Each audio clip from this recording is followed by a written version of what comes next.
Just like that, we're back. Here's from Section 400. Matt, Jack, and Brian bring you along for this action-packed sports entertainment podcast. We're all surprised to see Jack showcase in this one. I didn't think he'd be on another podcast ever after an 0-3 Jaguars start. That's what we have to kick off the show here is Jags. Are 0-3 to start the NFL season. Pretty sure you had them over 11.5 on the win column. The New York Football Giants have a win before the 11-plus win prediction Jaguars have a win. Jack, take it away. I'll give you 10 minutes here, man. We haven't seen you in a while.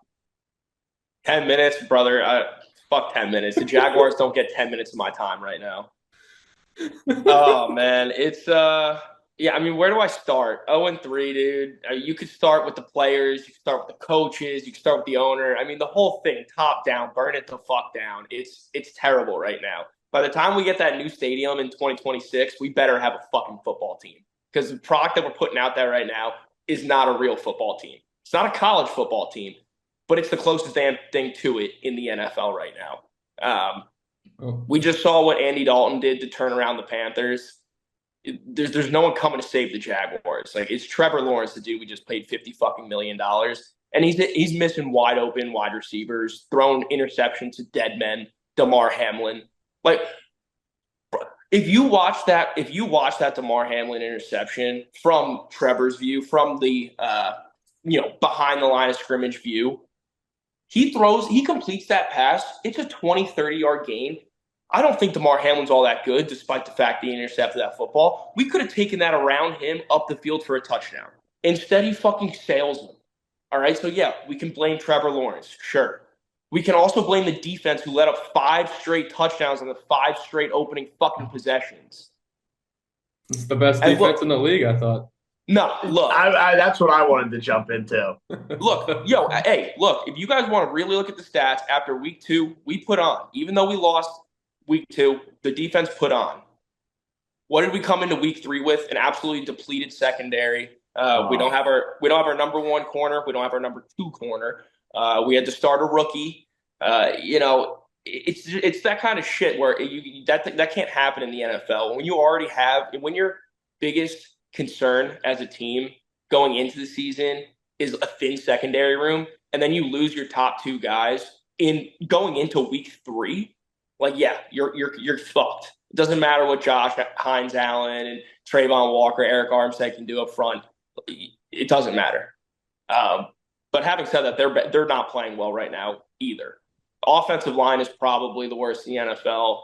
There's really just no bright spots as far as the players go right now. We just lost our middle linebacker who's led the NFL in tackles. I'm pretty sure 3 of the last 4 years or 2 of the last 3 years.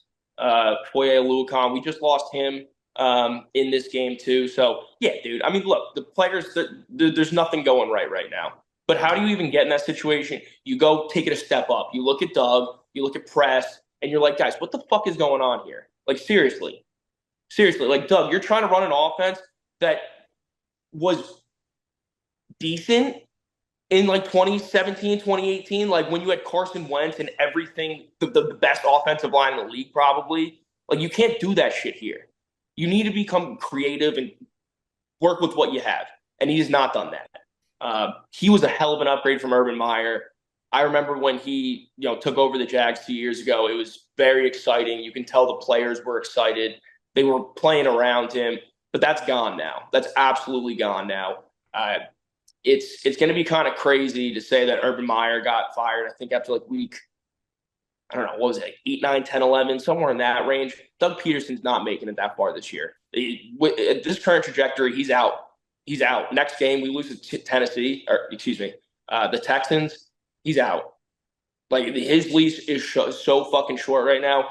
And also, like, let's take it a step further. Like, Balky and Shad Khan, like, Shad Khan needs to get rid of Balky. I love what Shad Khan's done for the city of Jacksonville. He's building a new stadium. He's invested a lot into Jacksonville.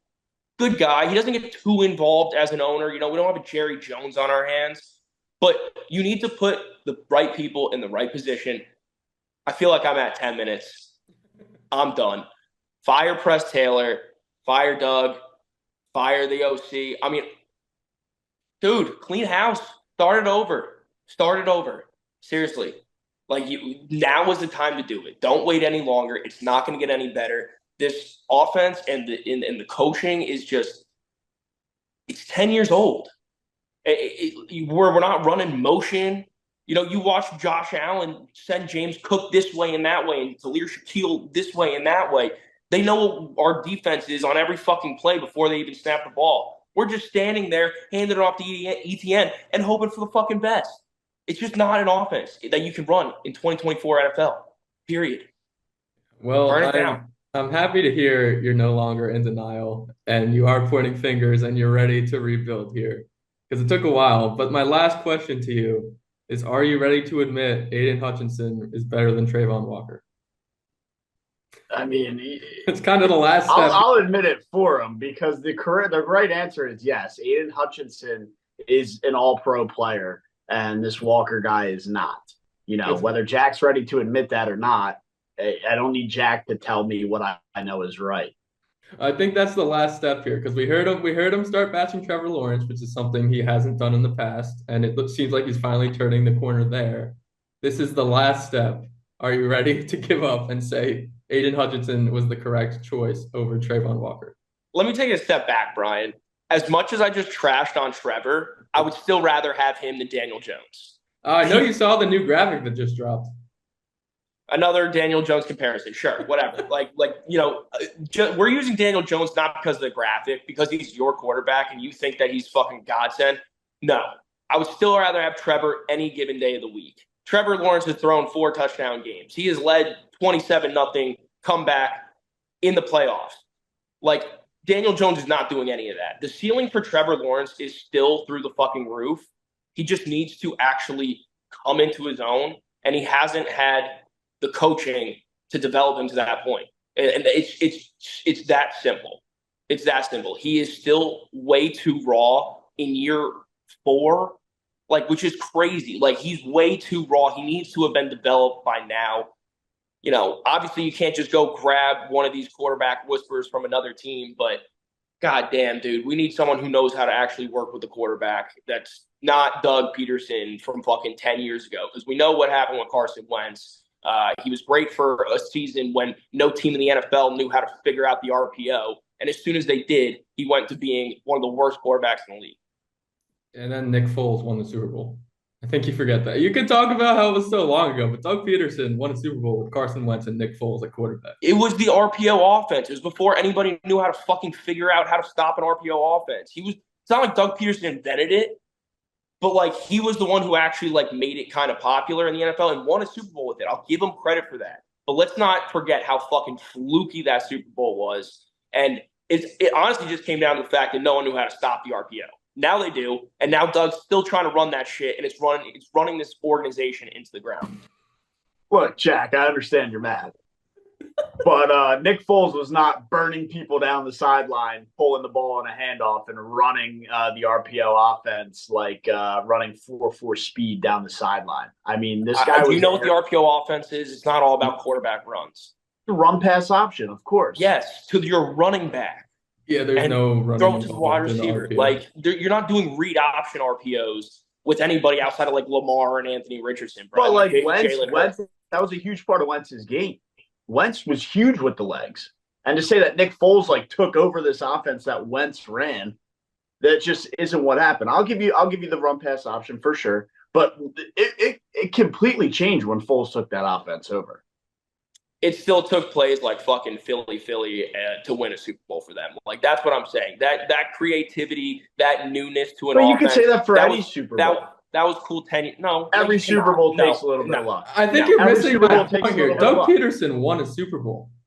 Yeah, he's a good coach. I don't know. You can't deny that. He was a decent – and he's not going to win one in Jacksonville. That's the difference. He was a good coach 10 years ago, like I said, when he brought the RPO to Philly and no one knew how to fucking stop it. He has no new ideas since. He's not good now. I'll give it to you. Maybe he was good then. He's not good now, period. He doesn't have any new ideas for an offense. You see, like I just said, you see the Bills run in motion every single fucking play. They know what our defense is running. I think you can be right about one thing and wrong about another. Doug Peterson may have lost a step, but Trevor Lawrence has not looked like a quarterback that can win a Super Bowl. Yeah, I said it with Brian about Daniel Jones, and as much as I trash on the Giants, they're obviously a way further developed franchise than Jacksonville is, and I don't know that Jacksonville will see that with Trevor Lawrence, but with Daniel Jones, like right, you can see this guy's never going to win a Super Bowl. I agree. The ceiling is still higher than Daniel Jones. I don't agree with you there, Brian, saying I would take Daniel Jones over Trevor Lawrence. I No, think my that's a little. whole point is they're the same quarterback. They're not. I still think the ceiling's higher for Trevor Lawrence. It's not even a think. The ceiling is. The problem is when it comes down to Trevor Lawrence right now, I do see the same of like, sure, he might have had that comeback win in the playoffs. He's not a quarterback that's going to lead a Super Bowl team. And it just, for me, that's how I feel. For Daniel Jones, 100%, I see it. Trevor Lawrence, I guess I'll leave like 2% out there. Okay, see, that's the thing is like 2024, I'm with you, Matt. He's not leading any team, even if he was on like the 49ers or who's playing lights out, like the Vikings. Like even if he's on one of the more dominant teams in the league, in 2024, yeah, he's probably – I don't think he's leading anybody to a Super Bowl just because of how erratic his throws are and how inconsistent he is. But if you're telling me that, he just signed a 5-year deal. If you're telling me that in 2 years, maybe not next year, but maybe the year after that, if you're telling me in 2 years you don't think Trevor Lawrence can come together and win a Super Bowl, then I don't think that ball. Because this man – You watch him run. He can do that. He can do that like Josh Allen. He can throw the ball deep just as good as anybody else. Everyone wants to fucking jerk off Anthony Richardson for that bomb. Trevor Lawrence has a fucking cannon for an arm too. This dude has the potential to win the Jaguars Super Bowl. Where they come in the same in the NFL, you got to be cool, calm, and composed. Daniel Jones and Trevor Lawrence both look like schizos and look like they don't know what's going on out on the field. And if you want, you can't deny that. It's true. They both look like schizos and out of place on the field. They look erratic on the field on Sundays, and they do.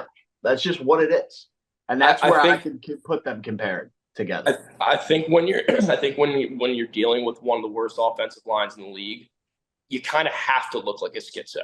He's looked like that since year one. Jack, this is everything that I went through, and I'm trying to tell you, it's okay to admit he's not good. This is everything I was saying about Daniel Jones. Hold on, Brian. He might be good in 2 years, dude.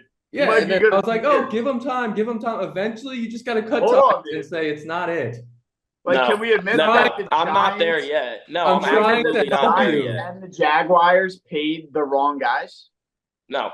Yes, and I'm trying to help Jack get there. No, I'm past it. We need someone who can coach him up. That's it. It's really that simple. Well, we need someone who can coach him up. There's been basically 2 coaching regimes. Don't call Urban Meyer a coaching regime. It lasted. He was hired to be the saving grace for the Jaguars. It was a terrible move by Balky, which is why I also think he needs to go. And now they have a new regime and Doug Peterson, Super Bowl winning coach. And what would you call this? Trying to run an offense. You can call this the Doug Peterson era. Sure. Urban Meyer doesn't get that. Urban Meyer didn't last more than half a season. Let's keep this in perspective. The Jaguars organization and coaching staff has not done Trevor any favors. 0. 0, 0, 0. So I'm not completely out on him yet. I think if they brought in the right pieces around him, he could still lead us to a Super Bowl. So let's talk hypotheticals here. Sure. If they bring in Bill Belichick, yes, are we going to see more of what we're seeing right now? Or are you locked in that Bill Belichick after this? And again, you were screaming that Doug Peterson's coming in to save the day. Now is Bill Belichick coming in to save the day? I mean, how many multiple Super Bowl guys do you need to come in? I know Peterson only had 1, but now do you need 6-timer or whatever it was, Belichick to come in? I mean, I don't know that Belichick's the answer. He is the answer. He is absolutely the answer. When you're talking about the Jaguars organization, you're talking about one of the newest organizations in the league. in sports. You're talking about a team that really has not had their shit together ever, like ever. And I think that you really do need to bring in somebody like Bill Belichick, who's going to set the standard across everything. Players in the fucking weight room and the nutrition and this and that. Like, you need somebody like that to come in there and just completely make this organization legitimate. I mean, that's where it starts. Like, we're not a real organization. Like, and that's the problem. That's why Look, Trevor hasn't been can able to get agree. developed, and that's why we're still seeing the same dude that came out of Clemson 3-4 years ago. And I can agree with that to an extent, but Belichick for me would have to come in as like a front office guy, maybe not the GM, but a guy who can be a culture guy, change the culture, be in the front office. But how much juice does he have left to be that head coach figure day in and day out, training camp, all summer long, training camp, during the season, into the playoffs? I mean, like the guy's in his 70s now. Like, you're thinking of like Bill Belichick 10 years ago is coming in to save the day. Look, honestly, it's the 70-year-old mind that we need right now. We need that's what I was saying. That's why I thought Doug was going to be a good hire, is because I was like, he won a Super Bowl. Like, this guy knows how to coach a Super Bowl winning team. You know, like, he's been in a locker room with that kind of setting. That's what we need, because we don't have guys that have done that before. We have new guys coming in all the fucking time. Like the Urban Meyer fucking half a season era, we had to clean house after that. We cleaned house after the Doug Marrone era. Like, we don't have any consistency. Like, we really just need actual building blocks in the organization to get everything right. Top down. Doug That's why I brought the players into this. That's why I brought the coach into this. That's why I brought Balky into this, the GM. Like, top down, it needs to change. What a disaster that was with Doug Marrone. I completely forgot about that. Doug Marrone was great. He was fine. Don't talk bad about Doug Marrone. He was fine. He made it to playoffs every year. It was the last time the Jaguars were good. It was the last time the Jags were good. That guy was. I don't know. Sure, maybe they made the playoffs, but I thought that guy. You want to talk about schizos? I thought he was a little bit of a skits. No, I love Doug Marrone. Well, good for you, Brian. I respect Doug. He put together one of the best defenses. Yeah, and what happened? They got fucked by the NFL. We got fucking by the refs in the AFC Championship game against the Patriots. Miles Jack was not down. Oh, was that year? Yeah, it was that year. And then the NFL decided, we need to do a little. Let's make sure Tom Brady gets into the Super Bowl. Fucking. It's all good. We took care of them. Well, now they're just doing the same damn thing with Mahomes. They are. I agree. I totally agree. But that's we're not even into the show yet. I think we just burnt about a half hour on Jaguar football. It sounds like what do they have down there? ESPN, the 6 Jaguars talk, because that's what that just was. But yeah, it's a packed show today. What? I don't know. I don't know the radio stations down there, so I made one up. It sounds like you don't either. Packed show today, college football recap. I can't wait to get into Auburn football. We're going to be on a roll today. NFL preview, Michael of the week at the end, but it all starts with winners and losers presented by SeatGeek. The best time of the year is here. Football is back. And whether you're going to a game at Jordan-Hare to cheer on Auburn, going to the Link to watch the Birds, or going up to MetLife, not JetLife, Matt, to watch the Giants probably lose, you're going to want to go to SeatGeek, the official sponsor of the Views from Section 400 podcast. New users, $20 off your first purchase by using code VIEWSFROM400 at checkout.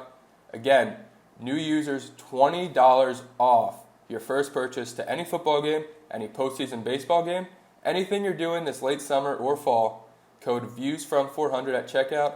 Thank you to SeatGeek, the official sponsor of the podcast. All right, to winners and losers of the week, presented by our good friends, SeatGeek. Make sure you use code VIEWSFROM400 for that $20 off if you're going to a game, concert, or whatever you're doing this fall. Views from 400, $20 off. But after that incredible open, on Jaguar football. We're going to jump into the winners and losers, get into some college football, then the NFL, and wrap it up with a Mike of the Week. But it's winners and losers. We do it every week. Jack, you haven't been here for a while. I would love to see who won your week. Nobody won the fucking week, man. Absolutely nobody. Dude, you just hate the world right now. You never curse on here. I think I've heard like 15 F-bombs from you. I don't think you get through a sentence without saying the F word. I'm a little juiced up right now. I don't know what to tell you. You got me talking about Jaguar football. I want to burn down the stadium. I want to burn down Trevor Bank right now. Do you have a loser at least? Yeah, I got a couple losers. Me being one of them, but let's start with Deshaun Watson. Not only did he just lose to your Giants, which is embarrassing as is, he had to come out and say, I'm not a running back to the media because they're talking about getting him more design QB runs. In my mind, that's the last thing you want to hear from your quarterback. Like, I know Deshaun Watson is a turmoil in himself, but that's the last thing you want to hear from your quarterback. I don't want to do design runs. Like, why? Because you're scared of getting hit? Like, grow up. You're playing football, dude. You're getting paid millions of dollars to play football. Go out there, do what the coach tells you to do, and play football. Well, it's all about context, right? Because Lamar Jackson said the same thing, but we didn't bat an eye because he's good. But now when you're bad and you say you don't want to run the ball. Yeah, okay, but like Lamar can say that all he wants. He's still going to do it. You know what he still does it. Like, he's still out there doing it. This is the kind of thing that where Deshaun says this. I have a feeling he gets into the game. You know, what's his name? Kevin Stefanski calls for a run, a quarterback run, and he's like, nah, check out. Kill. Every time. Oh, man. Yeah, Deshaun Watson, it's incredible the Giants won that game in the first place. Not only did they play well, but they almost blew it a million times, and Deshaun Watson just decided not to come back, which is the one time he doesn't want to come back on something. But hey, now. Yeah, no. I don't have anything for that guy. That guy's a joke. I think that's a good way to put it. All right, well, I don't have a winner, so I'll double up on the loser. It's going to be our girl, Caitlin Clark. She lost her first playoff game on, I believe it was Monday night, by 24 points. And she had a rough one. She went 2 for 13 from the three-point line, had a minus 20 in the plus-minus box. It wasn't a good one. Yeah, first playoff game. Got the jitters out. I think they have another game on Wednesday night, so we'll know the result when this goes live on Thursday. So hopefully we see a game. They're playing live right now as we record this podcast. They're getting ready to. It is Wednesday night, so Brian, I don't know why you said it like that, but yeah, Matt, you are right. Yeah, I said it kind of weirdly, but we said the same thing. Yeah. Yeah, said the same thing. I don't know. Like, that would have sounded weird. We're like, oh, we'll know the result. Well, yeah, I meant like you'll know it when you're listening to this. Either way, they got blown out. I mean, I'm rooting for them, but I always just hang my hat on her getting snubbed from the Olympics. I pretty much called that, said it was going to happen. Brian called me a jackass and a moron, and she got snubbed from the Olympics. So that's my Caitlin Clark experience this year. Yeah, wrongly snubbed. She just set the assist record for the WNBA in her rookie season. Yep. Guess where she did do it? In Paris. They could have used her in that last game. They almost lost. Whatever. Brian, give us some winners and losers so we can roll through this show after our I still got some juice for the NFL, dude. I really want to get to that. Yeah, my winner of the week is going to be all of the Group 5 teams not named UNLV. So the Running Rebels started 3-0 to the season, but their star quarterback was just ruled out for the remainder of the year. Not due to an injury, due to NIL. Apparently, when he transferred from Holy Cross, he was supposed to get $100K from one of the assistant coaches. They promised him $100K. He got $3K. And when they said they weren't going to pony up and hand him the other $97,000, he's like, all right, I'm just going to sit out and redshirt this year. So they're in shambles. Wow. Was that supposed to be a winner or a loser? I missed the first part. You mess this up every time. My winner is every group of 5 team not named UNLV. Yeah, but then you end it with like a loser in your winner, dude. So I have no idea which angle you take. I told you the angle I'm taking. My winner is group of 5 teams not named UNLV. Because See, that's like a winner and a loser in itself. well, yeah, I guess you could say the loser is UNLV, but the winner is all the other teams. I was gonna say there's got to be a winner and a loser, right? Right? Someone wins, someone's got to lose, That's right? how every story goes. Yeah. I don't know, man. I also zoned out for like 10 seconds because as soon as I heard like UNLV Power Five, was it women's basketball? I just like Women's basketball, bro. I completely zoned out, dude. Because Brian has these like nonsense winners and losers. It's the NFL going on, Brian. We have baseball playoffs right around the corner, and you want to talk about women's fucking basketball? No, I'm zoning out. Matt, literally college football. Matt. See, that's how bad I zoned out. Look, man, it's been a long week. Can we just I got 2 things to say. Matt, Brian told us to throw some non-NFL things in here. So that's why we brought up women's basketball. That's why I brought in Caitlin Clark. Secondly, I'm going back. I'm going to answer your point, Brian. Your winner.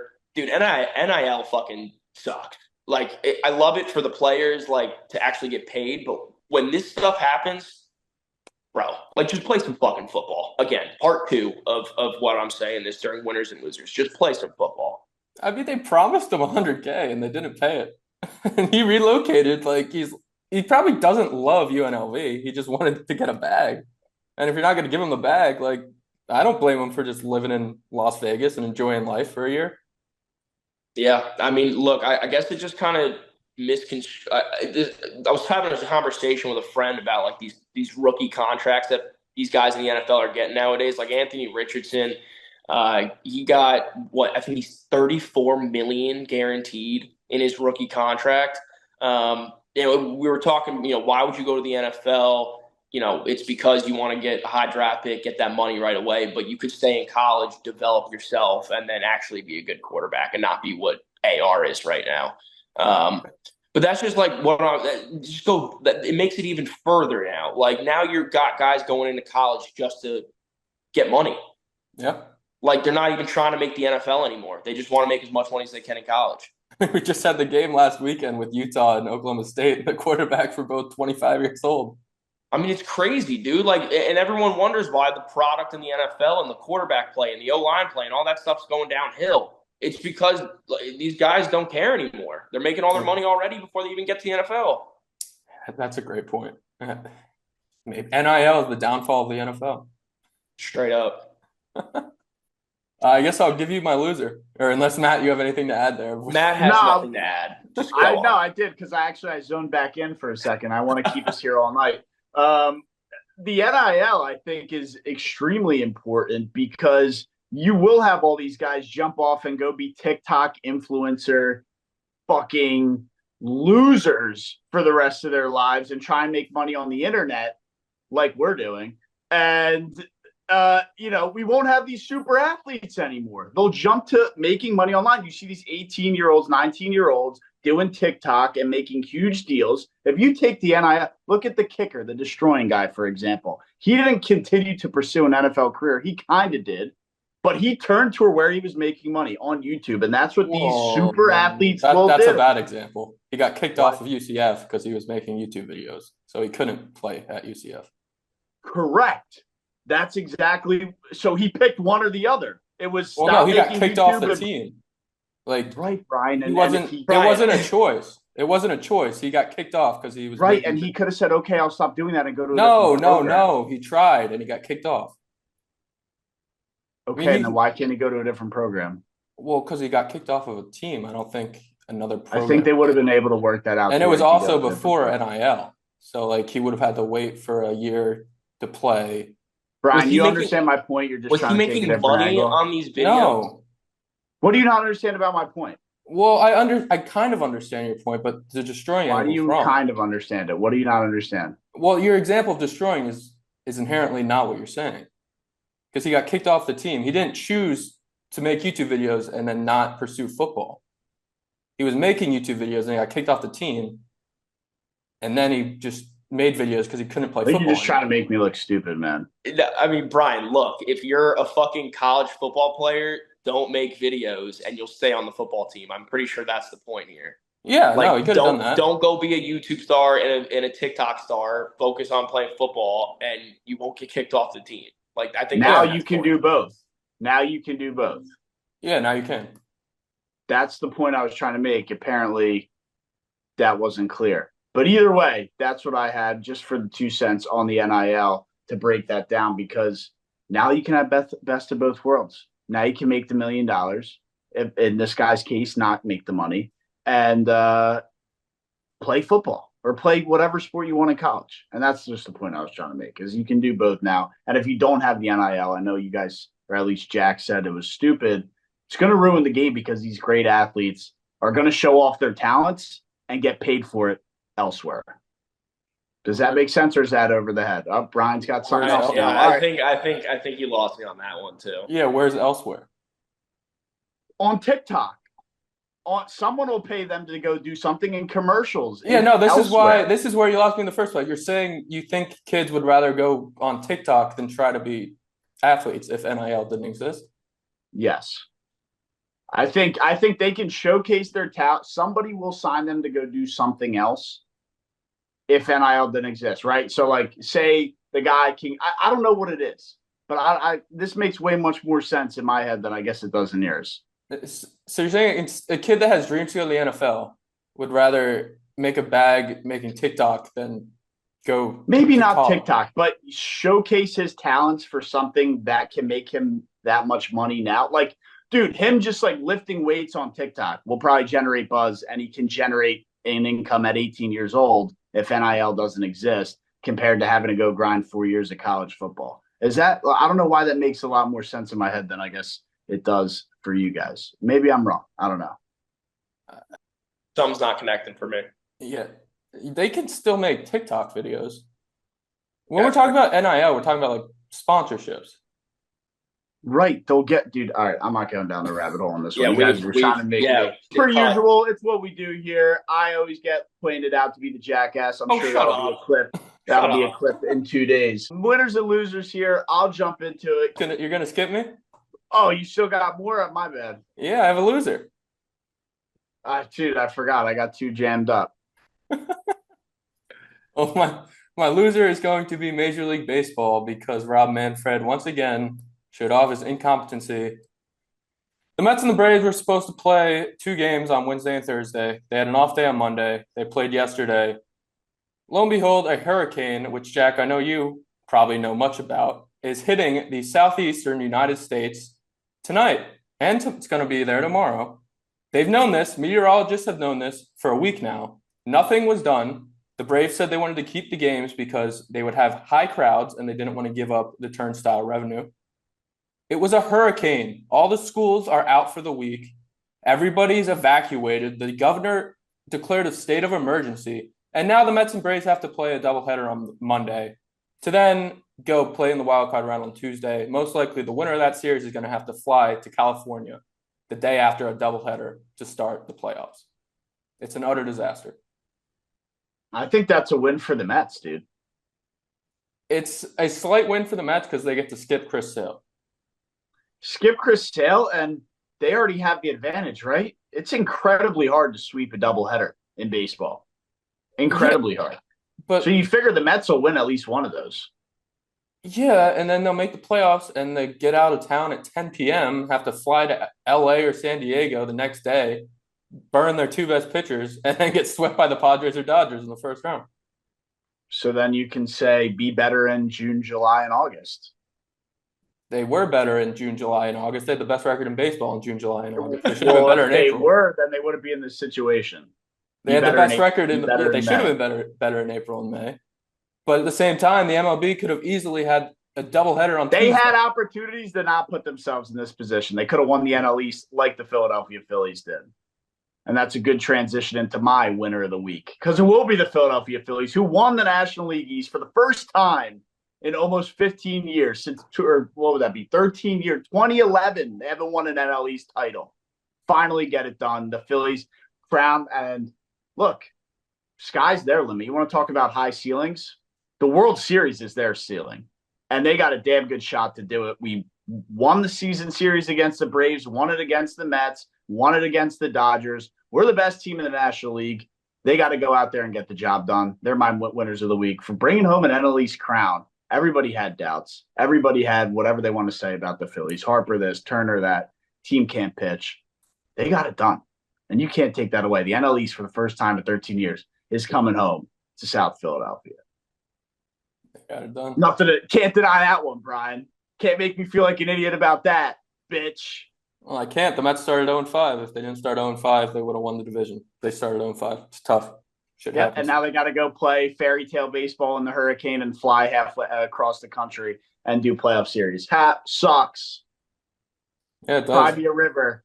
They're grown men. Nothing's gonna matter when Shohei goes 6 for 6 on everybody you throw at him. So what does it matter? I don't know. The Dodgers are frauds in the playoffs. No, you're right. They actually have choked in. I think Brian and I can find common ground there because they are big. We've seen it the last few years. Other than the Mickey Mouse ring in the COVID year, they lost to the Diamondbacks last year when they shouldn't have. Yeah, Ohtani's playoff average is like sub 200. No one talks about that because everyone loves to just think he's the biggest unicorn of all time and greatest baseball player ever. I'm not jumping. When did he have a playoff appearance? Did he make the playoffs with the Angels? I don't think they did. No, he's definitely been in the playoffs. They had to, right? Isn't this his first year with the Dodgers? Yeah. Yeah, I mean, maybe they made a singular. The only reason I'm thinking is the Angels. If they made it, it was when Mike Trout was hurt. Because I thought Mike Trout hasn't played in the playoffs since like 2013 or 2014, and I thought that was the last time the Angels made it, unless it was like they made it in Ohtani year and Trout. When the fuck am I thinking of then? He hasn't made the playoffs. Good call, Jack. Yep, make sure you clip that. Yep, I will. Me checking you on a baseball stat, bro. That's wild. I swear I saw. It was probably from like one of those parody Twitter accounts that I fell for. Either way, the Dodgers have been known frauds in the playoffs, so I'm not writing them off.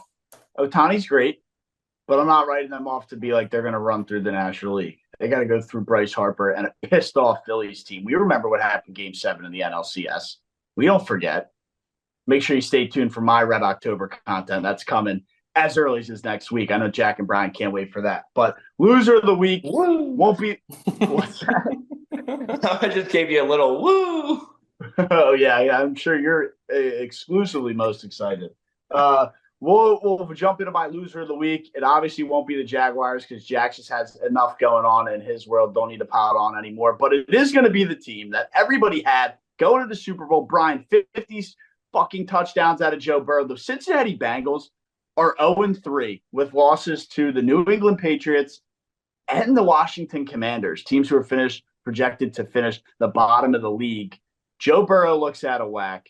The 50 touchdowns is certainly not coming, and I think we can say the Super Bowl is certainly not coming. So 0-3 start out of them, and some winnable games here through 3 weeks. Obviously, the Chiefs being the outlier, but yeah, my loser of the week. And Bri, your reaction, I guess we can get not a midseason update, but a through week 3 update on the 50 touchdowns and Super Bowl champions.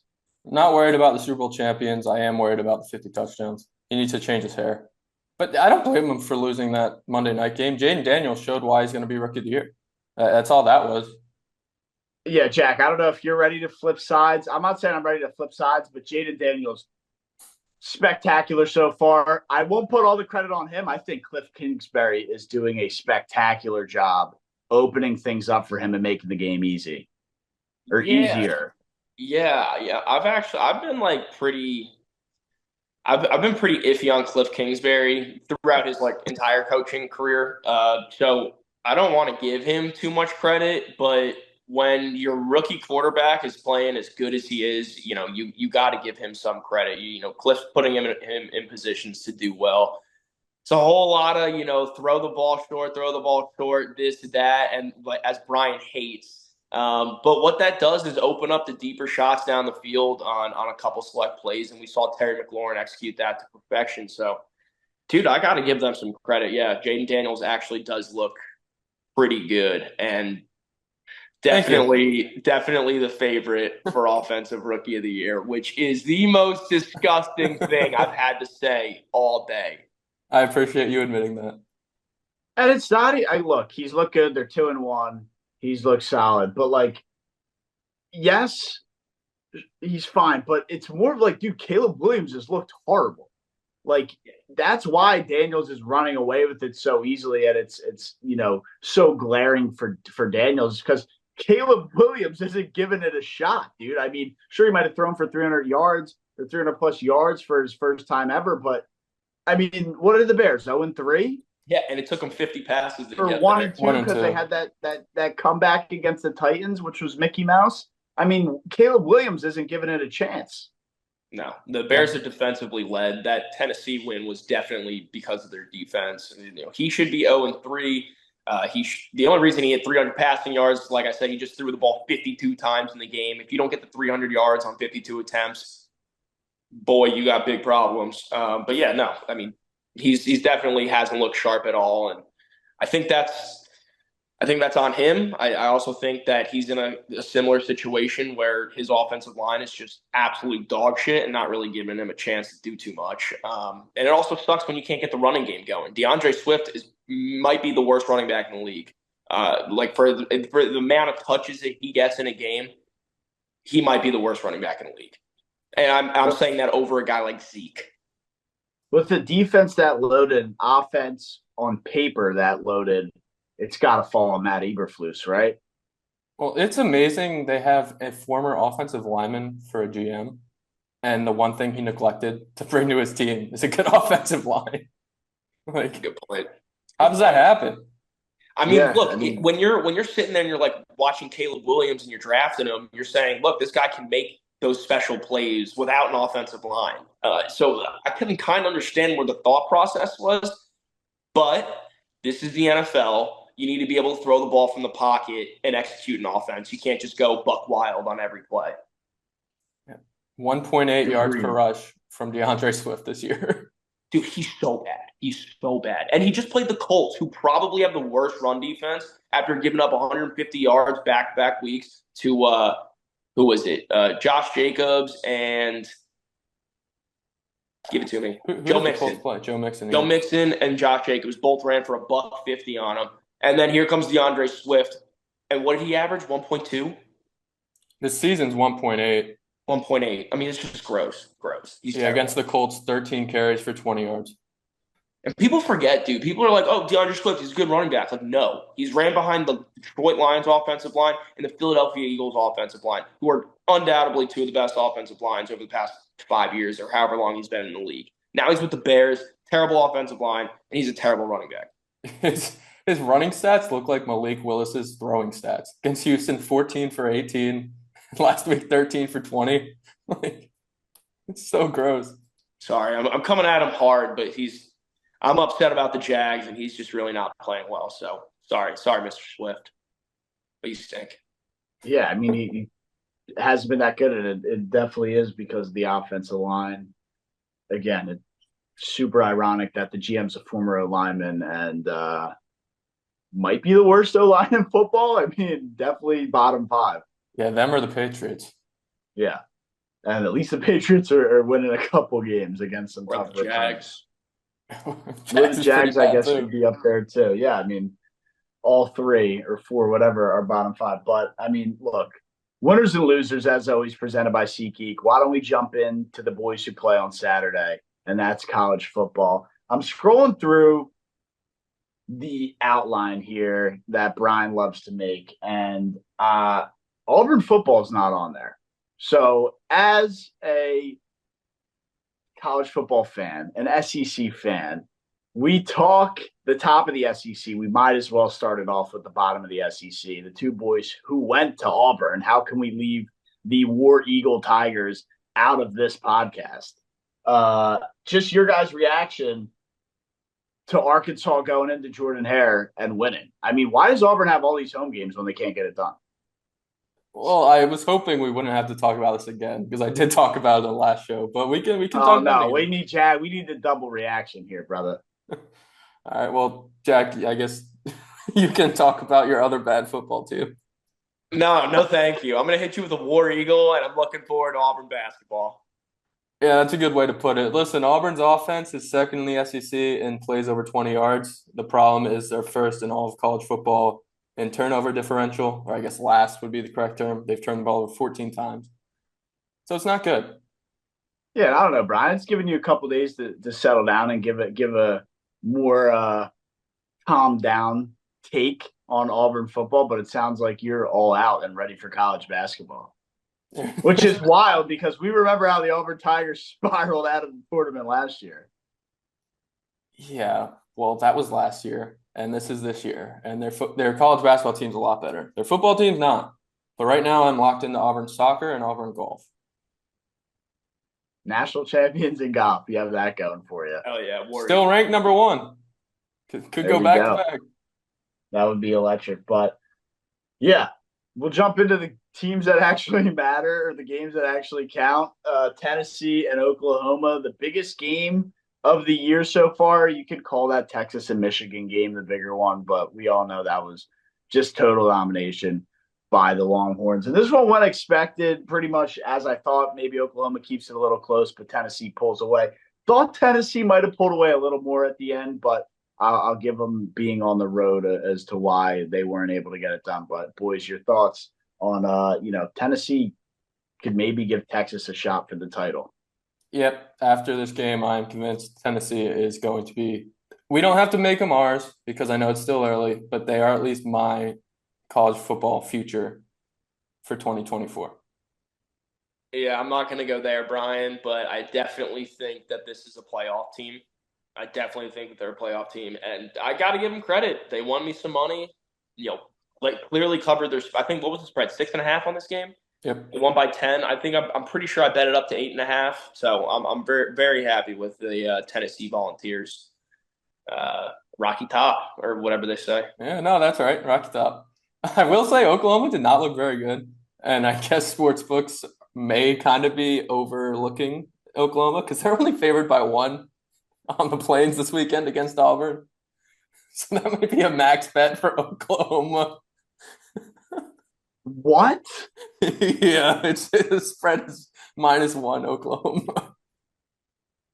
What's going on, man? See, when it's a weird line like that, it's like, is it a night game? Like, what's going on? Are people going to show up? If people will show up, it's sold out. Why does Auburn just keep having these home games?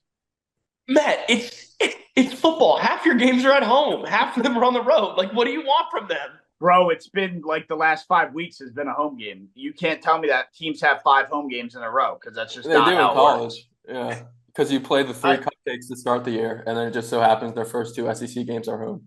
And then they have a road trip at the end. I mean, that's pretty wild. You guys can't tell me that that's not. I get it, it's college, but like that's. I mean, they're going to be in October and they haven't played an away game. You can't tell me that that's not ridiculous. That is ridiculous. I'll give you that. I mean, normally you don't. I don't think you normally see stretches like this, but I thought you meant You just definitely in don't. general, like throughout the season. Why do we have so many home games? I didn't realize. No, you meant it, I like, obviously stacked know up. how that works, dude. I know you think I don't know how fucking football works, but I No, know how the home and away. I know work. how you know how it works, bro. It It's looks a funny comment. It looks weird because Auburn was home against Cal this year, and instead of a neutral site or them being on the road, which it was a home road series, they were home, so they got the extra home game. Yeah, but I mean, yeah, like I said, no away games. I mean, that could hurt them. They're already hurt enough. I know. Are they going to win a game this year? Yeah, we have Louisiana Monroe on the schedule. Or wait, no, they already got to go won against one. General Booty. They have 2 wins. They have 2 wins against terrible schools. Yeah. So I don't know that we can count that. Yeah, Jack, UL Monroe has a quarterback named General Booty. That guy's gonna go throw for like 500 yards against us. That'll be. I forgot he was on that team. I know General Booty. I didn't realize he was on LA Monroe. Oh yeah. Well, at least we got Vanderbilt on schedule. Well, if that's you want what to we're talk going to get about right into right now. I'm glad you brought them up because they They almost knocked off Mizzou, who, we had as Mizzou lights out defense, lights out offense. There's nothing wrong with this team. What was it? They struggled. Was it Boston College they struggled against? And then double OT thriller against Vanderbilt. Brian, I see in the notes here you have Vanderbilt as being a better program, a better team than Auburn. At least right now. And to make matters worse, Vanderbilt has Diego Pavia quarterback, the quarterback that beat Auburn as the New Mexico State quarterback last year on homecoming. So I am very worried for Auburn versus Vanderbilt in November. Yeah, that I didn't realize that they have that quarterback now. That's just not. Yeah, it's basketball season, boys. I mean, come on now. Is that game in November at Jordan-Hare or Auburn North? It's at Jordan-Hare. Gotcha. I don't know if that'll help them or not, but it was there last time. They lost to New Mexico at Jordan-Hare, so we've already seen 5 home games in a row, and it's off to a rough start. No, Mizzou's good though. Mizzou's a good team. I still really like their defense. Like I don't think their offense is flawless, but I still really like their defense. Yeah, the defense is definitely lights out. Offense, like you said, I thought it was going to be like better than the defense, but I guess they have some things to work out there. Yeah, I guess if we want to do a real quick, just around the horn guess, Auburn plays in Missouri in a couple weekends. What's the spread going to be on that game? Do the books favor the conference matchups, or do they not really give them that much love for it being conference? Dude, what is it? It's got to be like 13, like something. Well, that's what I'm saying. Like realistically, I think Mizzou should win that game by like 20 points. But since it's a conference game, like maybe they have it at 9.5, 12.5.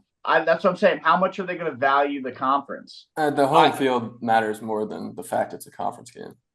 Yeah, I want to put it. I'm going to guess it. I mean, and again, we have a couple more weeks. There's a lot that's going to unfold before they set that line. But I'm going to guess that's like right now. It's like 12, 13, 12 and a half. Those couple more weeks, we're playing Oklahoma, and then we got to play in Athens. Yeah, and then Kentucky too, right? Kentucky's after. That's the easiest game of them all. But you still have to play at Kentucky. So, Kentucky almost beat Georgia. Yeah. Yeah, so there's your road stretch, Matt. You get at Georgia, at Missouri, at Kentucky. Yeah, but that's just college football, though, right? Game. That's just college football, though, because Kentucky almost beat Georgia, but they got schlocked by the Cock. Yep. Auburn might go winless in the SEC. No, this is probably their best opportunity, and then they have A&M at home in the second to last game of the season. They could beat A&M, although A&M's not horrible. A&M's a good team. Yeah.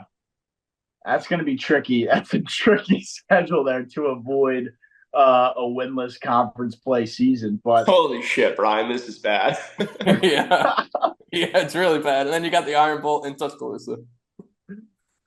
Yeah, that's and Brian, you were highly optimistic on this team coming into the year. You want to talk about bias? Brian talking Auburn football in early August. That's bias for you.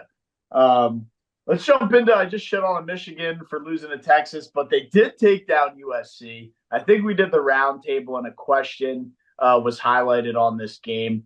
I said that USC might make the playoff, but wouldn't be surprised if both win. Are you guys sold on Michigan fighting their way back up to glory and making the playoff and defending their crown like they are the defending champs? No. They got a tough schedule.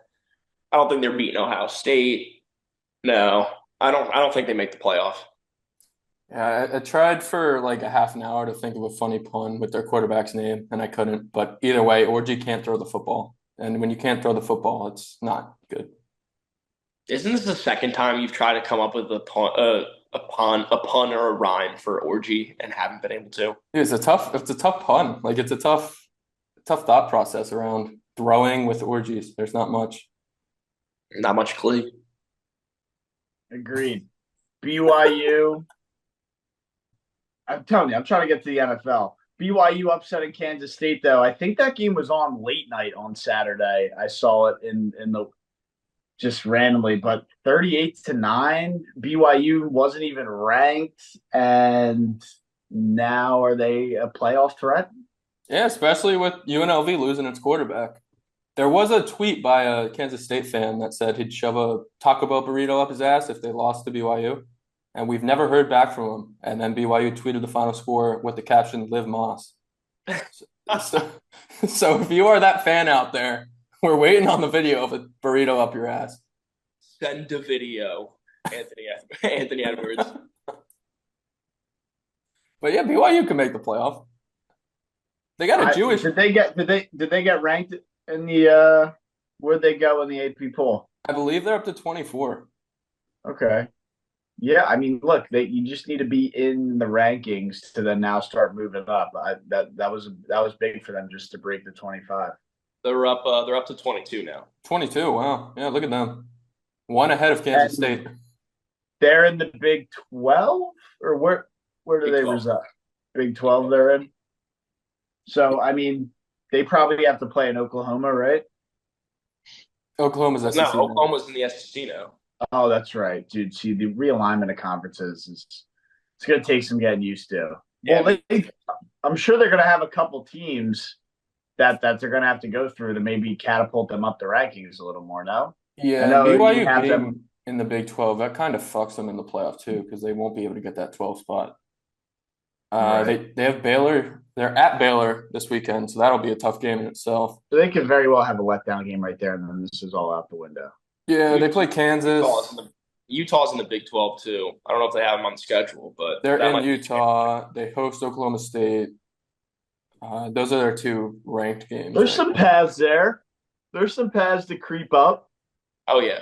No, BYU has the schedule to make the playoff, no doubt.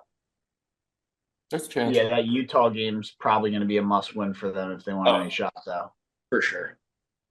Because that's probably their toughest task. Utah's good. Utah's good. I underrated them. I thought Mike Gundy and the Cowboys, Oklahoma State, were going to get it done. They did not. Moving on to, again, Jack, this is your conference, even though you're an SEC guy, the ACC. Florida State, they got a dub, ugly one against Cal, which is embarrassing for Auburn that Florida State was able to beat Cal. Same thing, Cal on the road, the whole thing. They couldn't get it done. Ugly game, though. 14-9, I mean, that was a joke. Yeah, definitely doesn't help the strength of schedule category. No. I just want to say I don't claim the ACC. As much as I've gone to defend them. Can we go back to Bowl Miss last year? I was going to say, I will defend them on this show. I will defend them on this podcast because they still have more championships than your beloved Big Ten, but they're pretty bad right now. Louisville 3-0. Louisville 3-0. Miami 4-0. I thought South Florida. Look, South Florida kept it kind of close. And then the end just got out of control. Was it 50-15? Yeah, but it was like a 3-point game at halftime. Okay. And then it was, I think South Florida was like had the ball with a chance to score and take the lead in the third quarter, and then they threw a pick, and then it went to shit. Yeah, I feel like that's how South Florida just kind of goes, though. They were down by like 7, Alabama. They ended up losing by 3. They had the ball like down 5 with like 5 minutes to go against Alabama, and then like let Alabama score 6 times in 2 minutes. Yeah. Like it was 6 times in 2 minutes, like unbelievable. So, I mean, they play good for like 2.5 quarters and then fall apart. But Pitt's 4-0. Clemson's looking like they found their gear. Obviously, they had to have that tough game against Georgia to kick off the year, but Clemson's good. Pitt's 4-0, like I said. Louisville 3-0. Miami 4-0. This division, this conference is a lot tougher than I thought. I think Brian thought, and maybe, Jack, you didn't think, since this is your team and conference. Well, I mean, with how poorly your thoughts were on them, I'm not surprised that they're doing better than expectations. But no, look, give them credit. They got it more. Usually, it's a 1 or 2 team heavy hand on the conference, but you're seeing multiple teams, with good records right now for 3-4 weeks. Are we in on Clemson? No, I'm not. I think Pitt's better than Clemson. Yeah, like I agree. I think Pitt's sneakily underrated still. And It's so tough to throw it out there because Miami's a heavy favorite. They're probably going to win the division conference, whatever you want to call it. But like, dude, what are the odds for Pitt to win the ACC?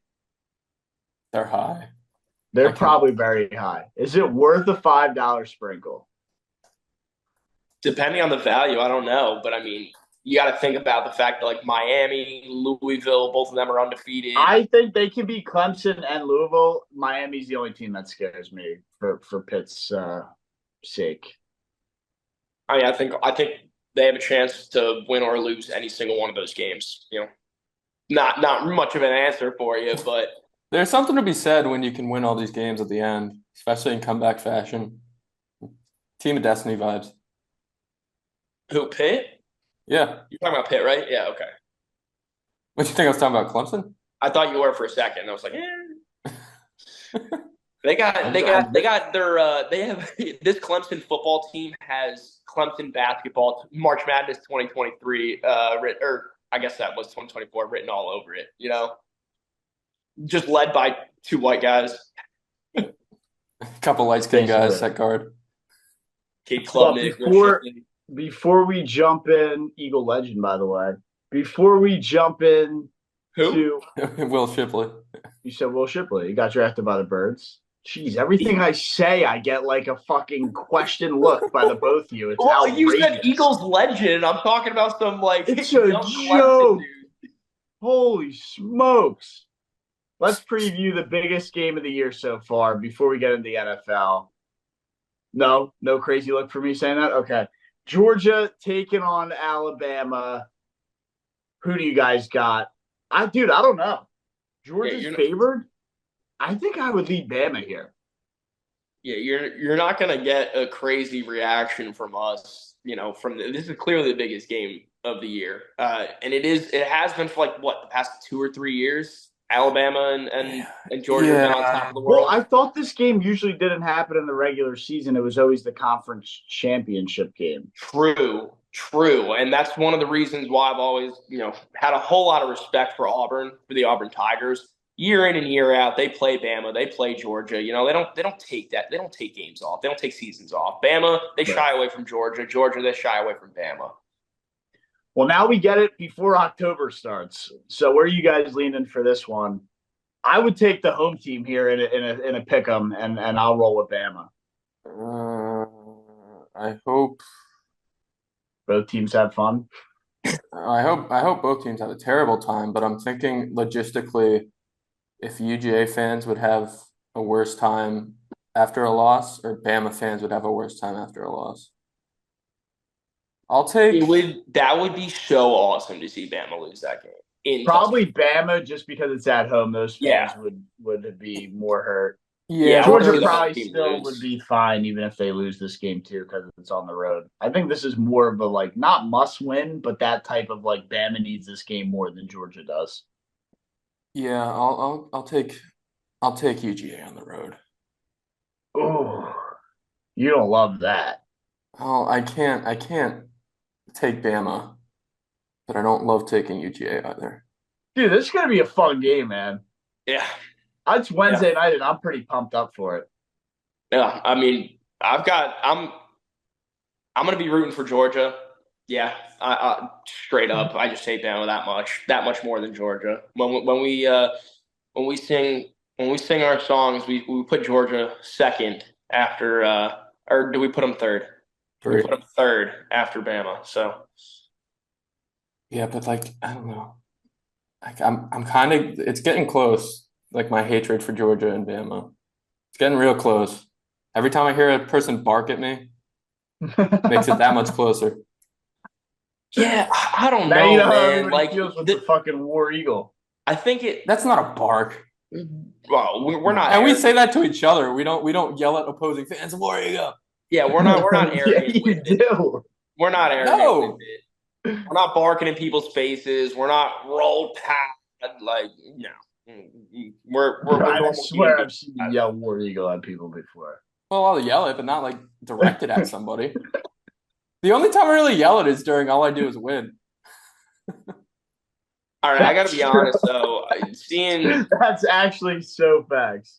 Seeing like a missile get launched out of Huntsville and make its way into Tuscaloosa, that'd be pretty sick, though. We got a guy in our fantasy league that can make that happen. Damn right. Won't say any names for his safety. Big friend of the pod. So what? You two are on Georgia strictly for the Bama hatred. I'm obviously neutral here.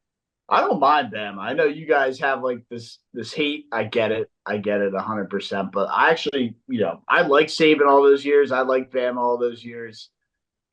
I don't. If anything, I don't like him as much as I used to because I'm not a huge fan of this new coach they have in there. But I'll take the Tide at home, going against Georgia. Game of the year. Is it 1v2 or is it 2v4? 2v4. 2v4. Yeah. Texas is 1. Texas is 1. Georgia's 2. Bama was 3, but they dropped to 4. Ohio State's 3. Ohio State's 3. They dropped. 2v4. Top 5 matchup. First of the year. Going to be electric. But finally, the NFL preview. What we all love to talk about. I don't even know if it's the 5 biggest games. It's some games and our teams. We're going to preview it. And it starts off right now with Giants, Cowboys, Thursday night football. Brian, this is a chance for the Giants to right their wrongs, go 2-2, and extend Daniel Jones to another $100 million contract. Yeah, I don't have much faith for this one. The Giants have lost they've lost 13 of their last 14 games against the Cowboys. That's not very good. But Malik Neighbors is really good, and he's fun to watch. And I don't know if you guys remember the beef he had, or if you even want to call it that, with Trayvon Diggs in the summer. Basically, Neighbors was getting interviewed by the Bleacher Report people, and they asked him who he was most looking forward to facing in the league. And he said Trayvon Diggs, which I would take as like if I was Diggs, I'd be like, oh, cool. Like he thinks I'm good. Like he wants to face me. Trayvon Diggs, because he went to Alabama and the education there is shit, took it as a sign of disrespect. And he said, Giants have been getting the belt for some years now, speaking to the 13 of 14. So there's a beef there. So I'm taking Malik Neighbors as over on yardage. That's my take on this game. The Giants are going to lose. I agree. This is the Cowboys all day long. I hate to say it, but I said it last week on the show. The NFL protects its star teams, protects its star players.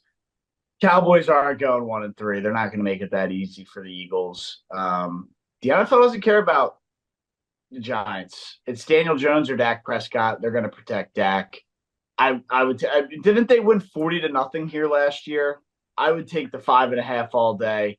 And I'd love CeeDee Lamb to have a huge day after some sideline theatrics last week. Yeah, I don't.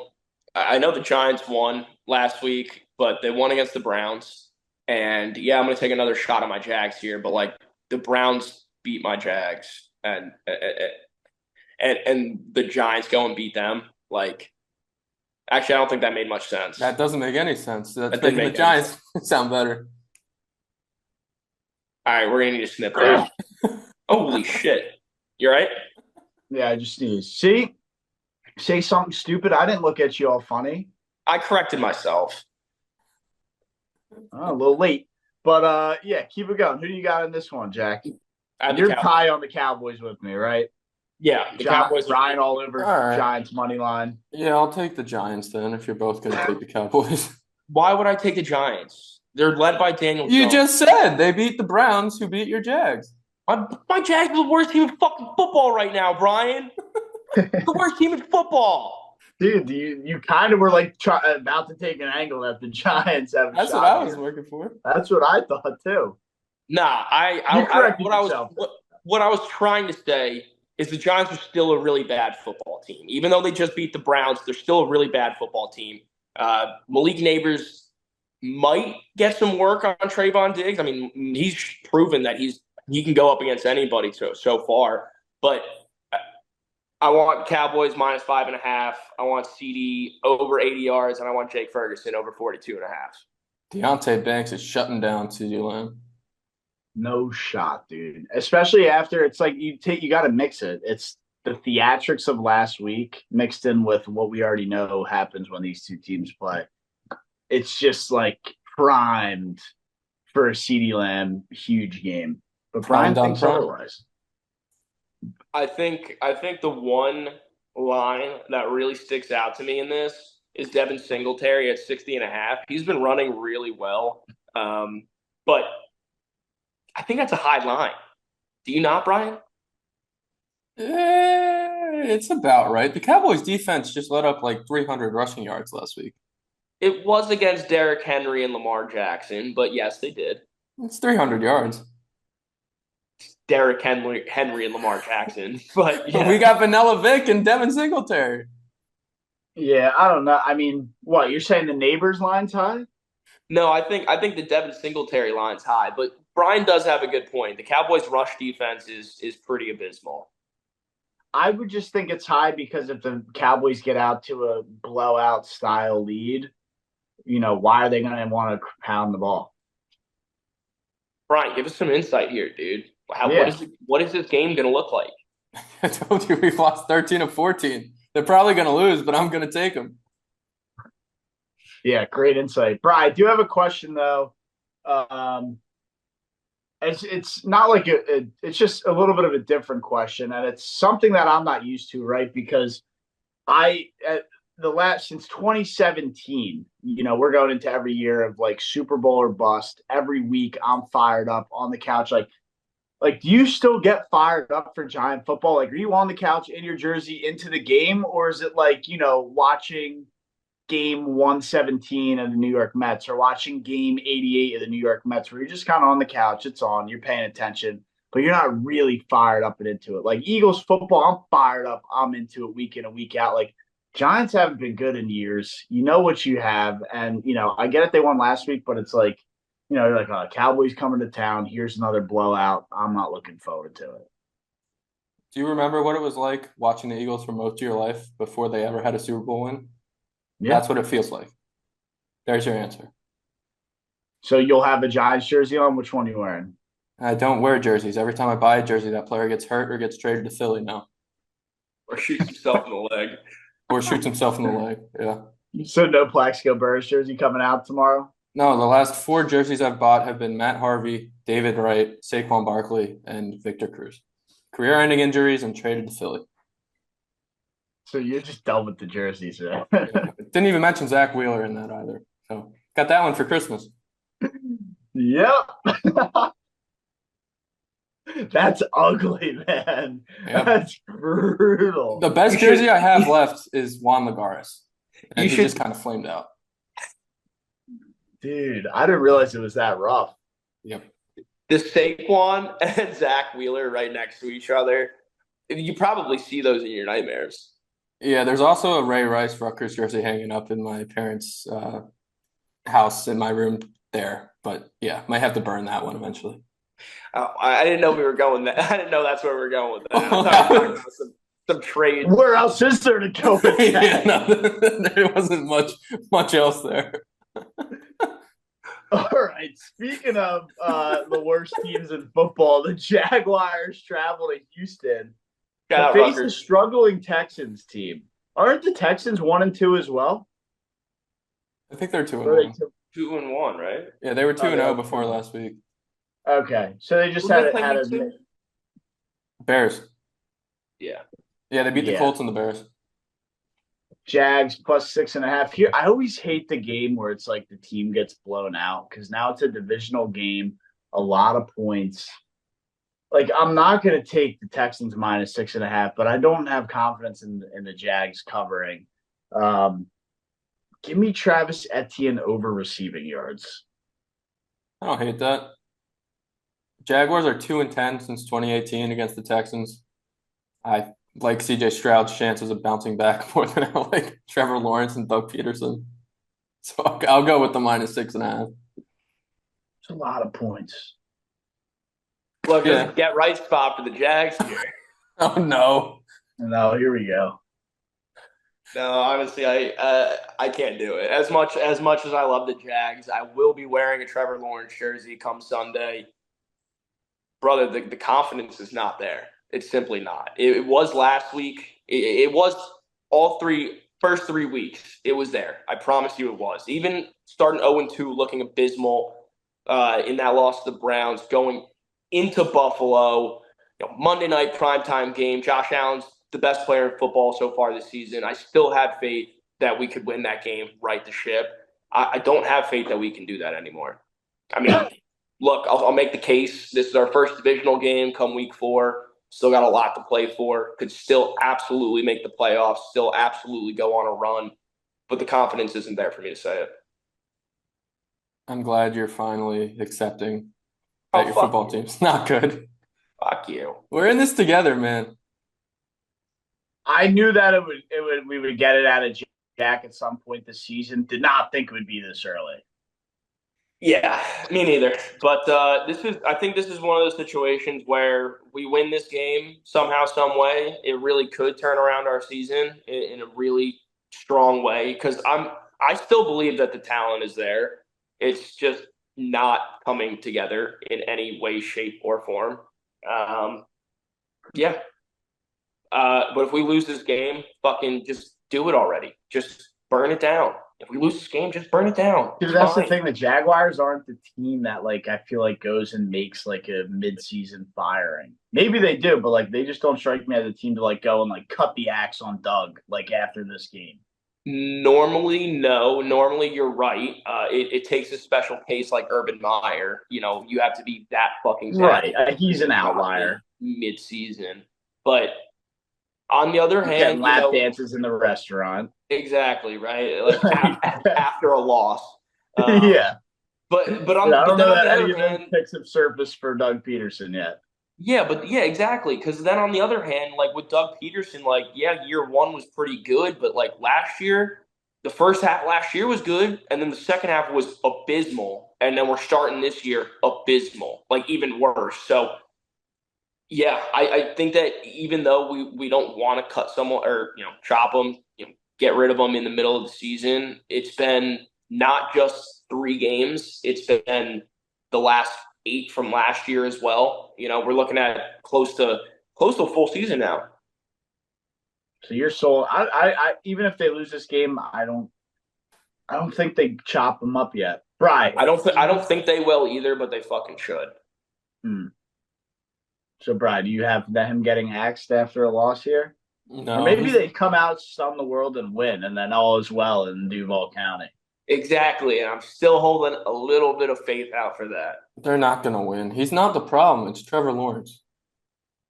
And until Jack recognizes that, until the Jaguars recognize that, they're not going to be good. You're gonna put all of that on Trevor Lawrence. The five opening drive,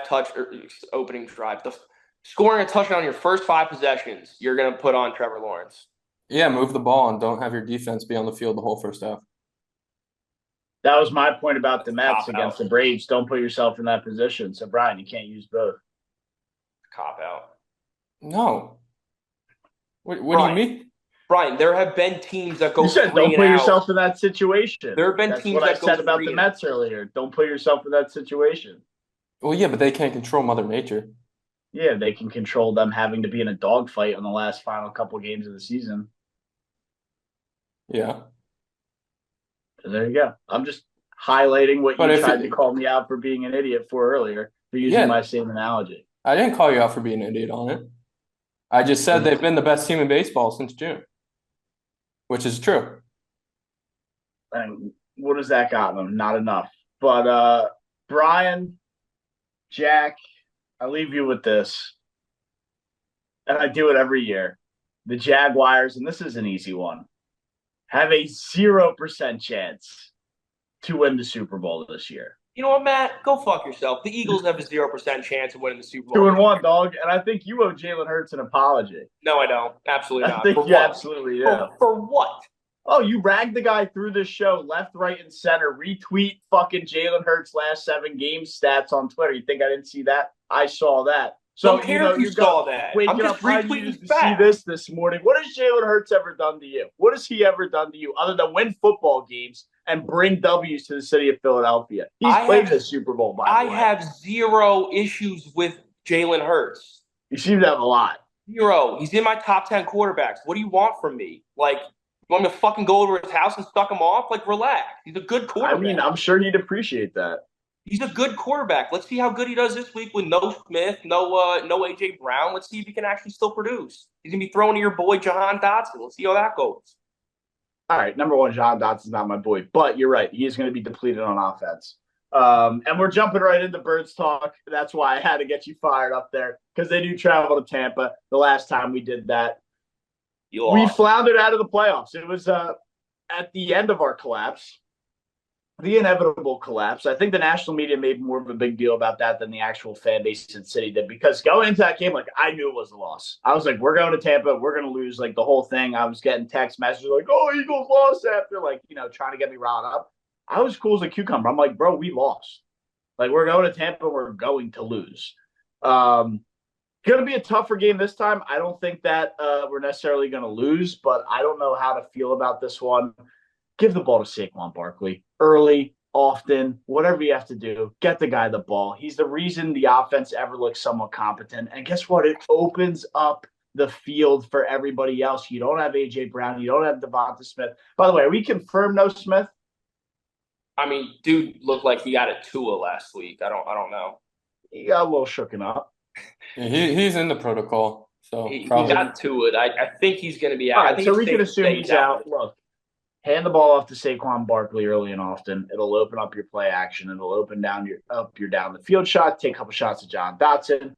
Take a couple shots to Dallas Goedert. We saw what he's capable of. I mean, that guy might be the most underused player in the National Football League. Get the ball to Dallas Goedert after you get the ball to Saquon Barkley. And Nick, this is specifically for you. Take the fucking points.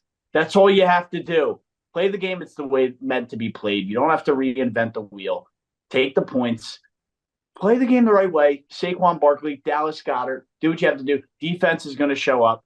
Birds money line all day. We're getting a 3-1, and I'm leaving it at that. Now we'll hear what the unbiased has to say. I mean, shit, I like what you're saying about Saquon Barkley. I mean, you look at these guys just played last year in the playoffs, and what's the big difference here? It's now the Eagles have Saquon Barkley, and then on the other side, the Bucs defensive line is pretty depleted right now from injuries. I think they have 2 of their top D tackles out. Don't know if they're going to play in this game or not, but they were out last week, and they got ran all over. So this is kind of the perfect storm for the Eagles with your pass catchers being out. If Saquon can be Saquon that he has been for the first 3 weeks of the season, I think that they could win this game, and they're going to do it on the ground. Otherwise, I think the Bucs take this.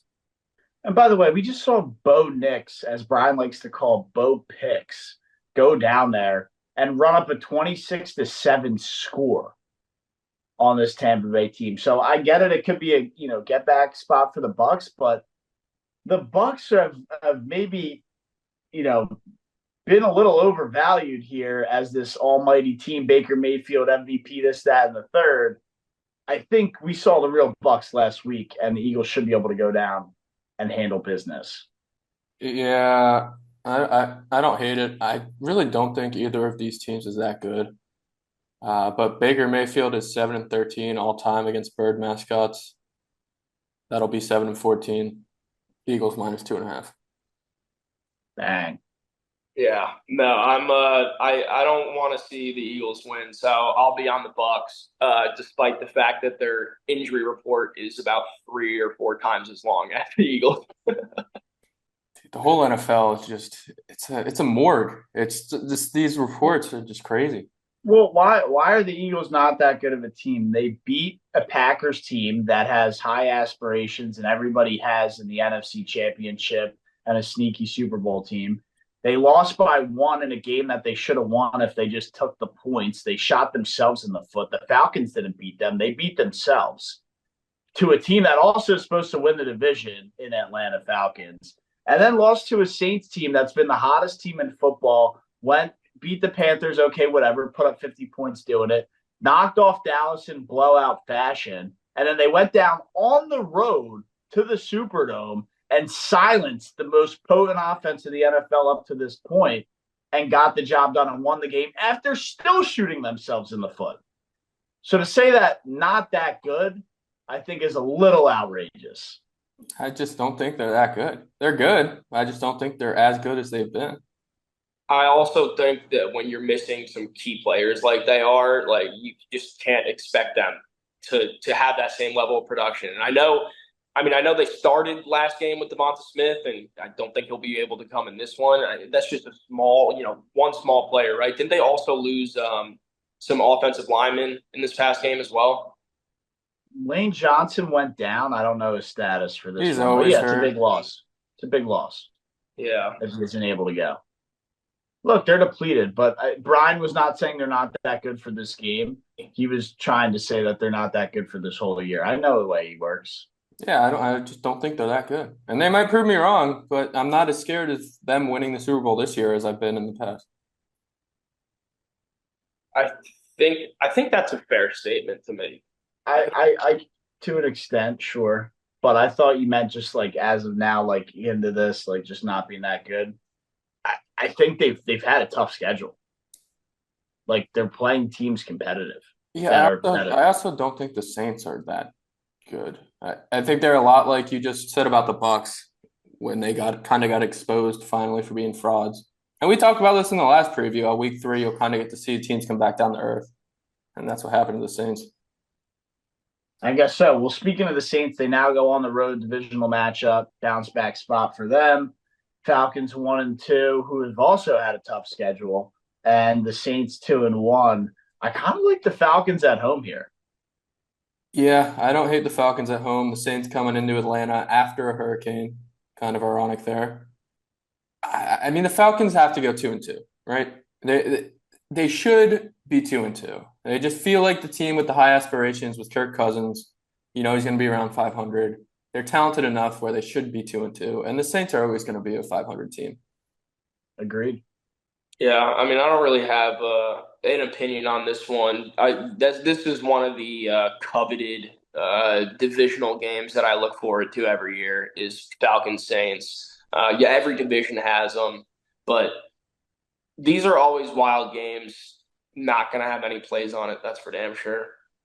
If you want to make me bet something, give me Kirk. Give me Kirk Cousins. Yep. Yeah, I'll take the Falcons at home. Arthur Smith's going to be, or not Arthur Smith, Arthur Blank is going to be there getting everybody fired up. They love him down there in Atlanta. That guy really gets the crowd going. So I like the home field edge for the Falcons. But another divisional matchup, the hottest team in football, the best quarterback in the league on paper, Sam Darnold and the Vikings traveling to Lambeau to take on Malik Willis and the Packers. This is Malik Willis still, yeah? Where's Jordan Love back? As of right now, I mean, Jordan Love, they've been so wishy-washy with his status. It's a 50-50. I think we should assume Malik Willis. For now, yeah. I mean, he's what? He's 2-0 and looking good doing it. He may just be the starter for the rest of the year if he wins this game again. I don't know about all that, but maybe. I mean, it's going to make things tough. Did we just see Drew Bledsoe and Tom Brady? Wally Pep. Definite possibility. Look, I like a lot of points in this one. Regardless of who's at quarterback for the Packers, both teams have showed an ability to score points. And I wouldn't hate the over being 43.5. Check the weather because I know Lambeau always gets a little weird weather-wise. I know it's still early in the year. But I think 43.5 is a reachable number for this game to get to. Yeah, I was kind of expecting the Vikings to come back down to earth last week. They didn't. They genuinely look like one of the best teams in the NFL, if not the best. And their defense is playing pretty well too. So I'm on the Vikings. I don't understand why they're not favorites in this one. Well, it's also an Aaron Jones revenge game here. Oh, there's that too. Anytime touchdown is on lock. Yeah, I'm all over his anytime touchdown line, possibly 2 touchdowns. Fuck it, why not? Yeah, he used to be Mr. 3 touchdowns for the Packers. Why not now for the Vikings? Squad ride 3 tutties. Yeah, but no, I think I like the Vikings. They're playing good football, and until Sam Darnold shows us otherwise, like Matt said, he's the leader for MVP right now. So until the train stops rolling, I'm gonna continue to back the Vikings. Dude, what were those odds? Sam Darnold to MVP. You had to call Vegas and be like, "Can I get a line on this?" Yeah, they probably were literally like, yo, can you create me a line? They didn't think anybody wanted to bet that. They didn't even originally put one out there for him. Is he the actual favorite on the books right now? Like, Rob, I no, it's got to be Josh probably Allen. not. Got to Yeah, be Josh Josh Allen. Allen or Lamar. So I think Josh Allen leads the league in touchdowns right now. it's definitely Josh Allen. I don't know about Lamar though. I mean, like, at what point does the guy get respect? At what point do you start? I mean, if they go out and win this game, is it still like he's not there? I think they got to be 6-0, and he's throwing multiple touchdowns. Once, Darnold? I mean, yeah, yeah, Plus they're 2,800. yeah. So he's up. He's the same as Kyler, and right behind Dak and Purdy right now.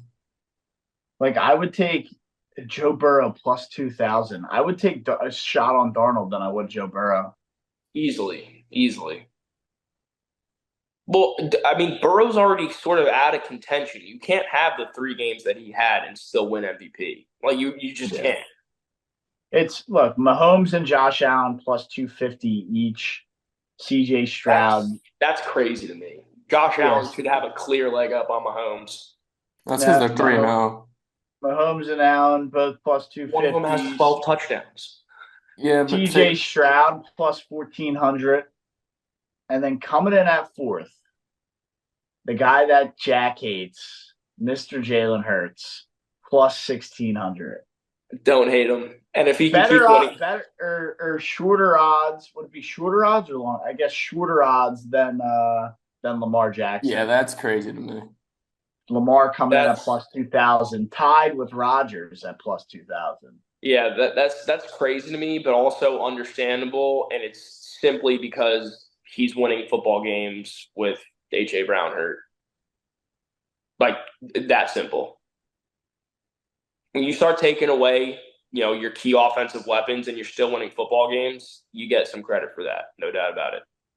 Yeah, and he's going to have to do it again this week. But sticking to what we have here, obviously some big divisional matchups this week. Should be a better slate than we had last week. I'm definitely pumped up for it. And it's all going to start tomorrow night or tonight when CeeDee Lamb lights up the Giants secondary.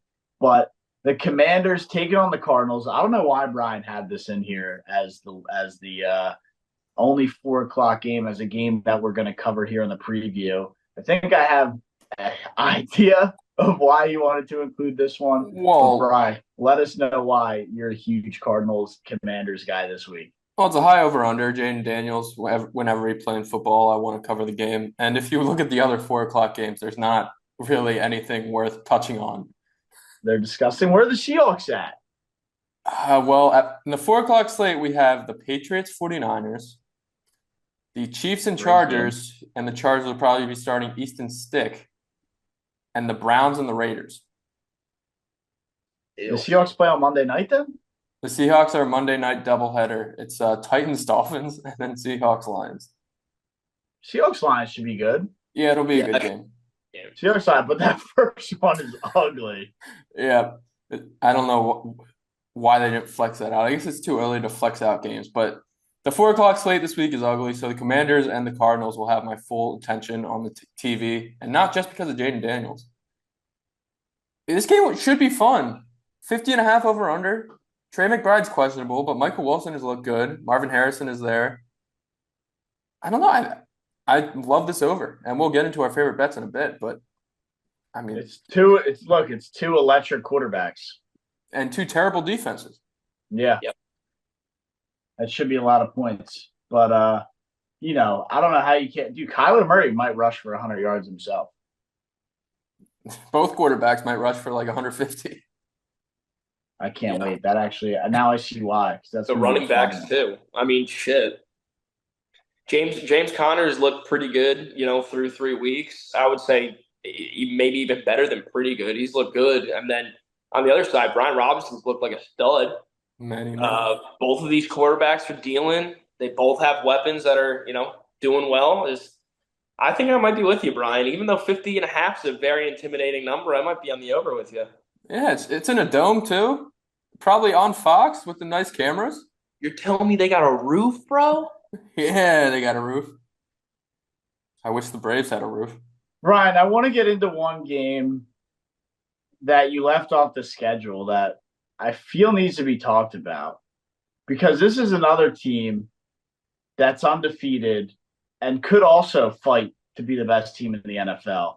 And it's the Pittsburgh Steelers taking on the Colts. The Steelers will be 4-0. And they found their quarterback in Justin Fields. Jack, you obviously have a crazy reaction to me saying that, but how are the Steelers not at the top of the NFL as one of the best teams? Their defense is lights out. Yes, their defense is lights out. I'm not going to call them the number one defense, but it's up there, no doubt. They could be. I'll give you that. They could be the best defense out there, but no Justin Fields team is going to be the best team in the NFL. Simple as that. Yeah, Simple as that. It's Justin Fields. It's Justin Fields and Mike Tomlin. It's not just Justin Fields. It's Justin Fields and Mike Tomlin. I don't care. They haven't put up more than 20 points in a game yet this season. I don't care about that either, though. If the team doesn't score 10, then you're good. Okay, well, then in that case, let's talk about the offenses they played. Kirk Cousins and the Falcons, in his first game with the Falcons, coming off of an ACL tear. They win that one. Sure, good job. Broncos, Bo Nix in his second NFL game. Wow, congrats. Third, Chargers. I'll give you that one. That one's a little bit more impressive. But you're doing it at home. Justin Herbert got hurt. Rashawn Slater was out for this game. Joe Alt was out for this game. They're down their two best offensive linemen. It's I'm not giving you that much credit for that one.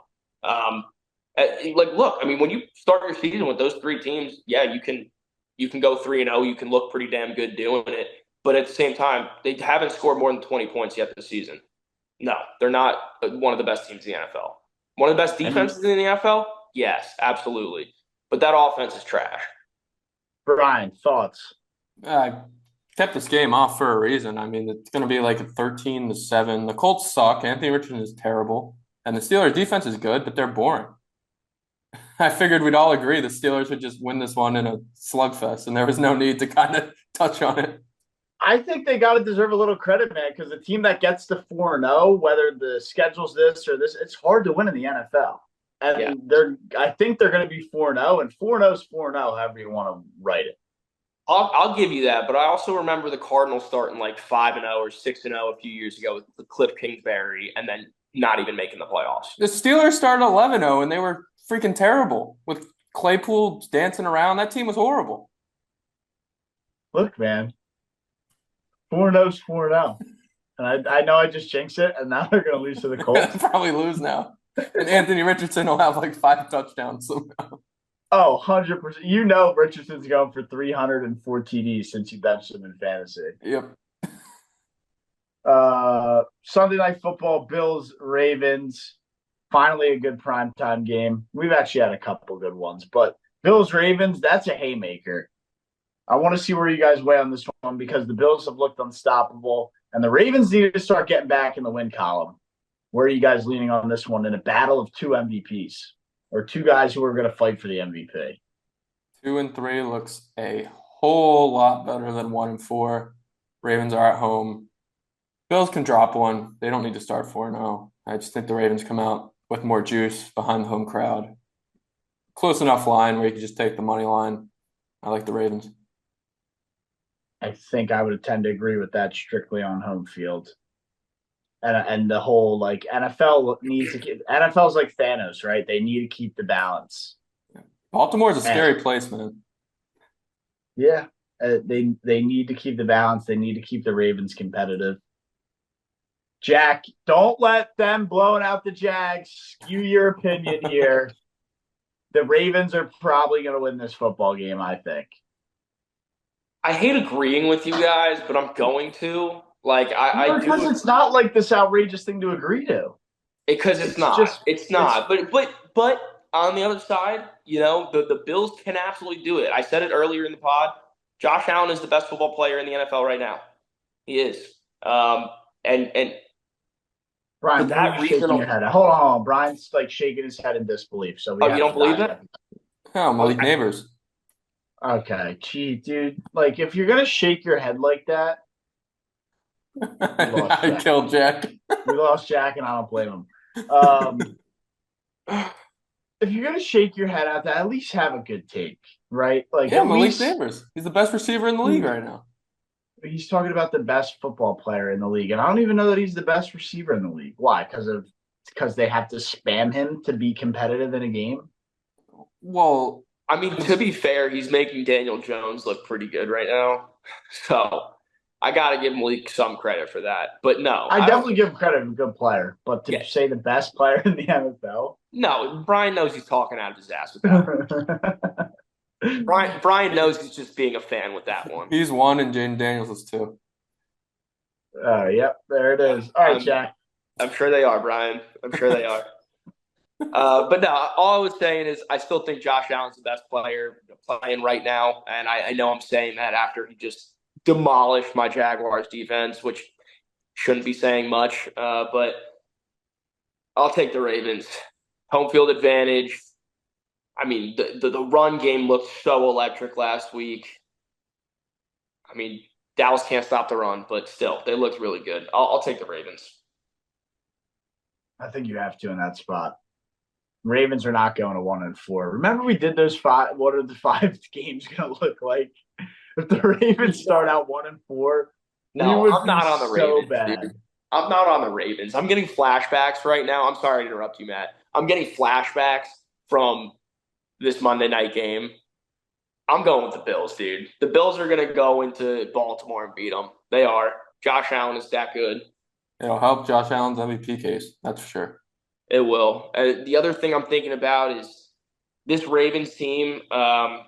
Even though they handled the Cowboys, the Cowboys made that late comeback, which was kind of garbage time.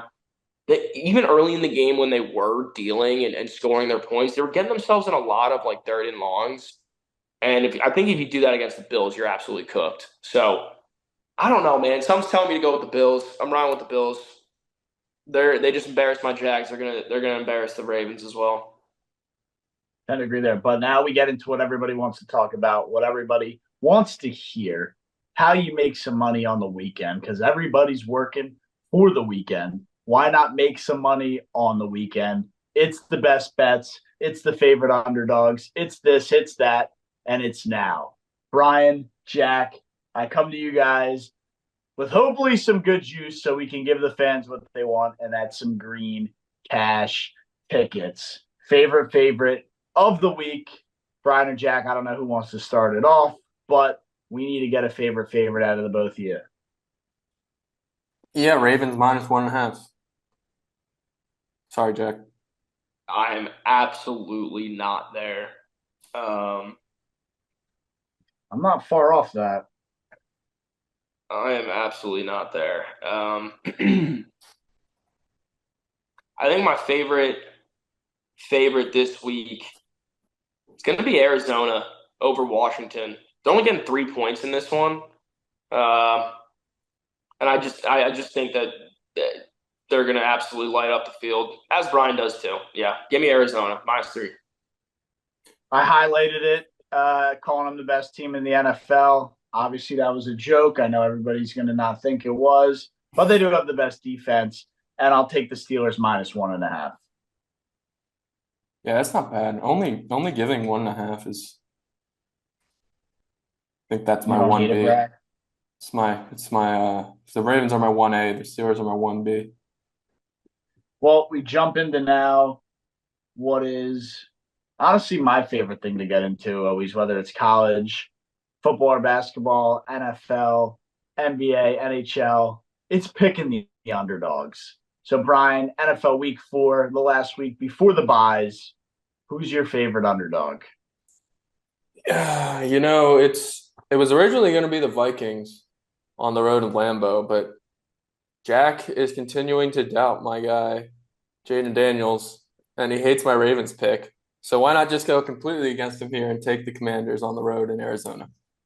Yeah, Jack, I was a little shocked on the -3.5 pick there.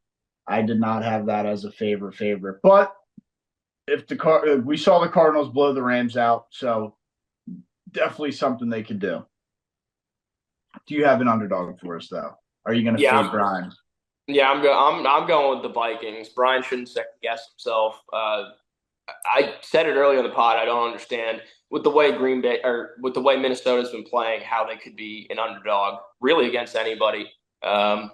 So yeah, give me Minnesota +2.5. I'm gonna take them on the money line. Yeah, you have to there. Favorite underdog for me. Am I allowed to buy a point, Brian, or do I got to stick to the spread? I mean, if I you don't really care. want to buy a point, I'm not going to stop you from buying a point.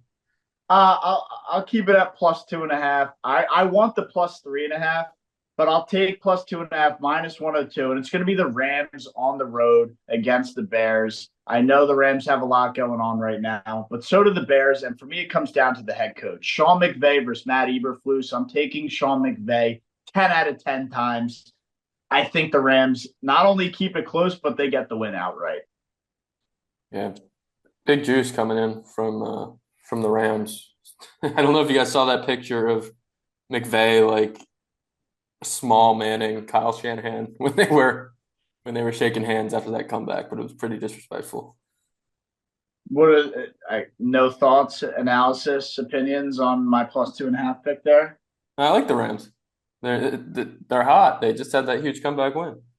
Yeah, I Yeah. mean, betting against Caleb Williams is probably a good idea right now. So I'm with you there too. Fair enough. Thanks for the insight, fellas. Over under, or I guess we'll hit with the over first. Jack, Brian. I don't know who's got a hotter one to kick us off, but who do you guys like for a favorite over of the weekend? Jack, are you circling the Cardinals game? I mean, I like it. I like it a lot. I'm looking at some of the other options right now, but that's definitely an over I like. All right, Uh, well, I will go with the Cardinals and Commanders then. 50.5 is my favorite over. What was the one I had? We were just talking about it. It was the 43.5 number that I thought was super achievable. Green Vikings Bay, Packers. Minnesota. Is that the game I was talking about? Yeah, I'll take the over in that game. I think they get there. You guys might look at me sideways for this one, but I actually like the over. I Giants like the Cowboys. what? Giants Cowboys. Yeah, I don't yeah. hate it. Actually, I was gonna say it, but then I was like, nah, I don't really want to throw that one out there. A Thursday night over. That's some risky business. That is so risky business. Especially at Jet Life too. Yep. Hey, it's MetLife now. The Giants won a game. Eh, Yeah, but the Jets are the better team. and the better record. Uh, so I like the over in this game. Dallas's defense has not been what it has been, in these matchups over the past few years. So yeah, Malik Neighbors. I know I'm trusting Daniel Jones to get me like 17-ish points, but maybe he can do it. Number 7 fantasy quarterback right now, Daniel Jones. Is he really? Yeah, he's up there. He's averaging like 20 points a week. That's astonishing. Disgusting. But if we do the over, we got to do the under. Boys, I know this is always tricky to give out. I gave one out last week and it hit. But who do you guys like for the favorite under of the weekend? Saints Falcons divisional game slugfest. It's gonna be like 17-13. I always have a really tough time reading that matchup. I feel like it's always super low or super high, and there's Yep. not a whole lot in between. Um, I like the Jags and Houston under, if we're being honest. Houston's offense really did not look good last week. I'm pretty sure Mixon's going to be out again, and then I'm not even going to talk about my Jags offense. So I think this under 45.5 should probably clear pretty easily. Well, I basically gave you out a same game parlay because I like the Steelers -1.5, and I like the Steelers money line, and I like the under in this game. This is going to be like a 19-13 final, 16-10 final. The Steelers defense is that good, and Chris Boswell's leg is that good. Steelers get it done, and this game stays under the 39.5. Yeah, I'm pretty surprised that this isn't. Oh, you have it at 39.5. I'm seeing it at 40.5. And I was gonna say, I'm surprised this isn't lower, like a 37, 38, honestly. I mean, I'm on FanDuel right now on the lot. Like it's updated and it's 39.5. So where are you getting 40? Because I would love to take the extra point for even odds. ESPN. Phew, I might have to hop on there. I'll take all the points I can get. But yeah, I like the under 39.5. Brian, you love the over there? No, I like the under. Fair enough. Now, my personal favorite of the week, always super fun to dial up parlays with this specific betting option, but it's going to be the favorite prop of the weekend. Jack, Brian, what do you guys have for some player props this weekend? Any angles you're looking at for guys to hit some overs, maybe hit some unders, some good matchups, bad matchups? What do you got? Aaron Jones, anytime touchdown, and Aaron Jones 60+ rushing yards. Revenge game. Yeah, I'm going to be with you there, Brian. I'll ride the anytime touchdown by Aaron Jones for sure. We talked about it earlier. I like Jake Ferguson to have another solid day. His line for me is just too low at 42.5. And he had 80 yards last week, and that was his first week back after an injury. So, another week in the books. I expect 45 yards at the minimum. I mean, it's CD and no one else, right? They got Kevontae Turpin. Don't. And Brandon Cooks. Don't.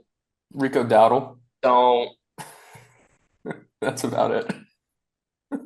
I'm surprised you didn't throw Jalen Tolbert in there. Oh, he scored a touchdown last week, didn't he? Sick. Garbage time. Yeah, look, for the Eagles to win this game, they're going to have to rely on their star running back. I think they got the hint. You need to get the ball to him. I'll take his over rushing yards, whatever it is. There's no way the line's at 100, but I think he's going to have 100+ rushing yards in this one. It's Tampa Bay. It's sunny.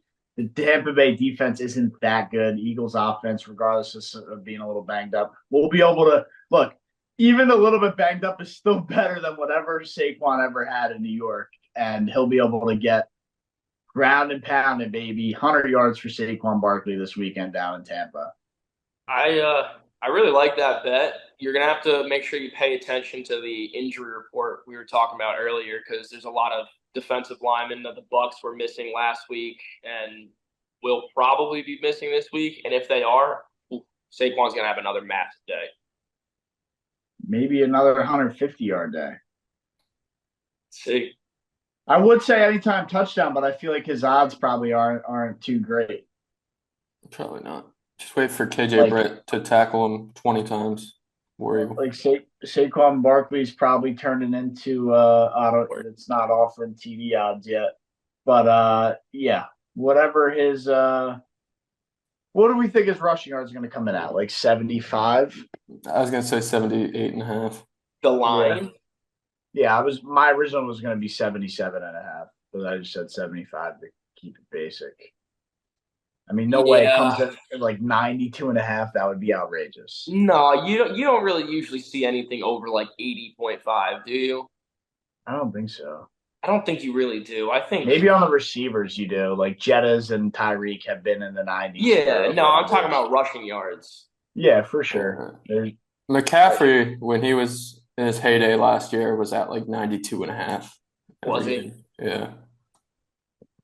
Yeah. Saquon Barkley over. And if the juice isn't crazy, you can probably get him for a touchdown, but definitely the rushing yards, he's going to get there. But as always, that's the NFL.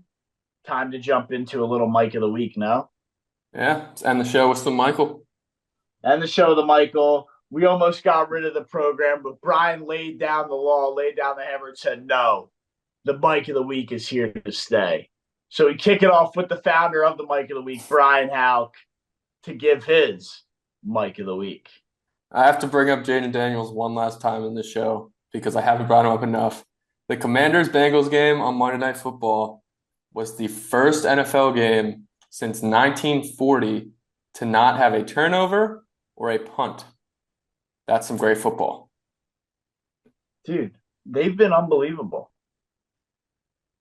The offense looked good, and I'm really like, dude, Jaden Daniels has been good, but I said in the beginning of the show, for me, it's Cliff Kingsbury. He Yeah. is reinventing that offense and using the pieces to. I mean, Austin Eckler's turning back the clock. Granted, his brain is mush now from the concussion, but he was turning back the clock. Brian Robinson is great. They're not trying to do too much. He knows what his players are, and he's putting them in the right spots to be the best guy. And that's why, like, I think the offense has been awesome. I just hate that Josh Harris is the owner. Yeah, I know you probably do. But yeah, I just can't believe that hasn't happened since World War II. There hadn't been an NFL game without a punt or a turnover. I mean, good. That's what the fans want. Good. Give it to me more. Give it every weekend. I'll take it. And somehow there was still the same amount of commercials, I felt like. I was watching a million commercials because that's today's NFL. They'll get them in there regardless of however the game flow is. But Jack, you got a mic of the week for us this week? Yeah. Mine comes from Raiders from Las Vegas. So Antonio Pierce, after the loss to the Panthers, which is embarrassing to say, but after the loss, Antonio Pierce had to come out and say some of our guys made business decisions rather than going all out. And first of all, I want to ask you guys who you think he was referring to. And then second, I want to ask you, does Davante Adams get traded before the trade deadline? Yeah, well, first, I think Antonio Pierce is making some business decisions by betting on Alexander Madison's only time touchdown because they've taken out Zamir White multiple weeks on the 1 yard line and not giving him touchdowns. And then Alexander Madison plays like 2 snaps and they're just on the goal line to score touchdowns. So I will say that there's a little conspiracy tinfoil hat for you. But yes, Davante Adams gets traded. I think he has to at some point. I mean, the Raiders will probably continue to. I know they had the big win against the Ravens, but based on what I watch in football and see how teams go, they'll probably trend more towards being a bad team than they will trend being a good team. And for that reason, I think he gets traded. This is the final straw in Vegas. Hope he goes to the Giants. He's kind of old. I mean, he's probably going to want to go to a winner. Definitely. I mean, that's the gripe in Las Vegas right now. So that's why he's making business decisions right now. So yeah. The Giants are 1-0 in their last one. Can't be said for the Raiders. Stop trying to create a market that's not there. I mean, there's no shot. You know what? If Jaden Daniels keeps it up, I could see him going to the Commanders. They could use the receiver help. You think Brandon Ayuk's pissed off he didn't go to the Commanders or try harder to force a trade to the Commanders? Maybe. I don't think he cares. He got paid, man. He don't give a fuck. Yeah, I mean, dude, look at what he's doing right now. He would actually have to do something for Washington. He's getting paid $30 million to do absolutely nothing for San Francisco. Yeah, he's definitely big chilling. Nicer area, too. Who the hell wants to live in D.C.? Right, Brad? Well, it's not even D.C. They got to live in they got to practice in Virginia and then play in Maryland. It's basically D.C. You're telling me those guys don't live down there? They probably don't want to live in the city, honestly. Yeah. The traffic's just such a shit show. Probably rather live there than fucking San Francisco, though. Yeah, honestly. Trying to say something? Yeah, I am. I said a lot with that statement. You could not catch me dead living in California, bro. No, I agree.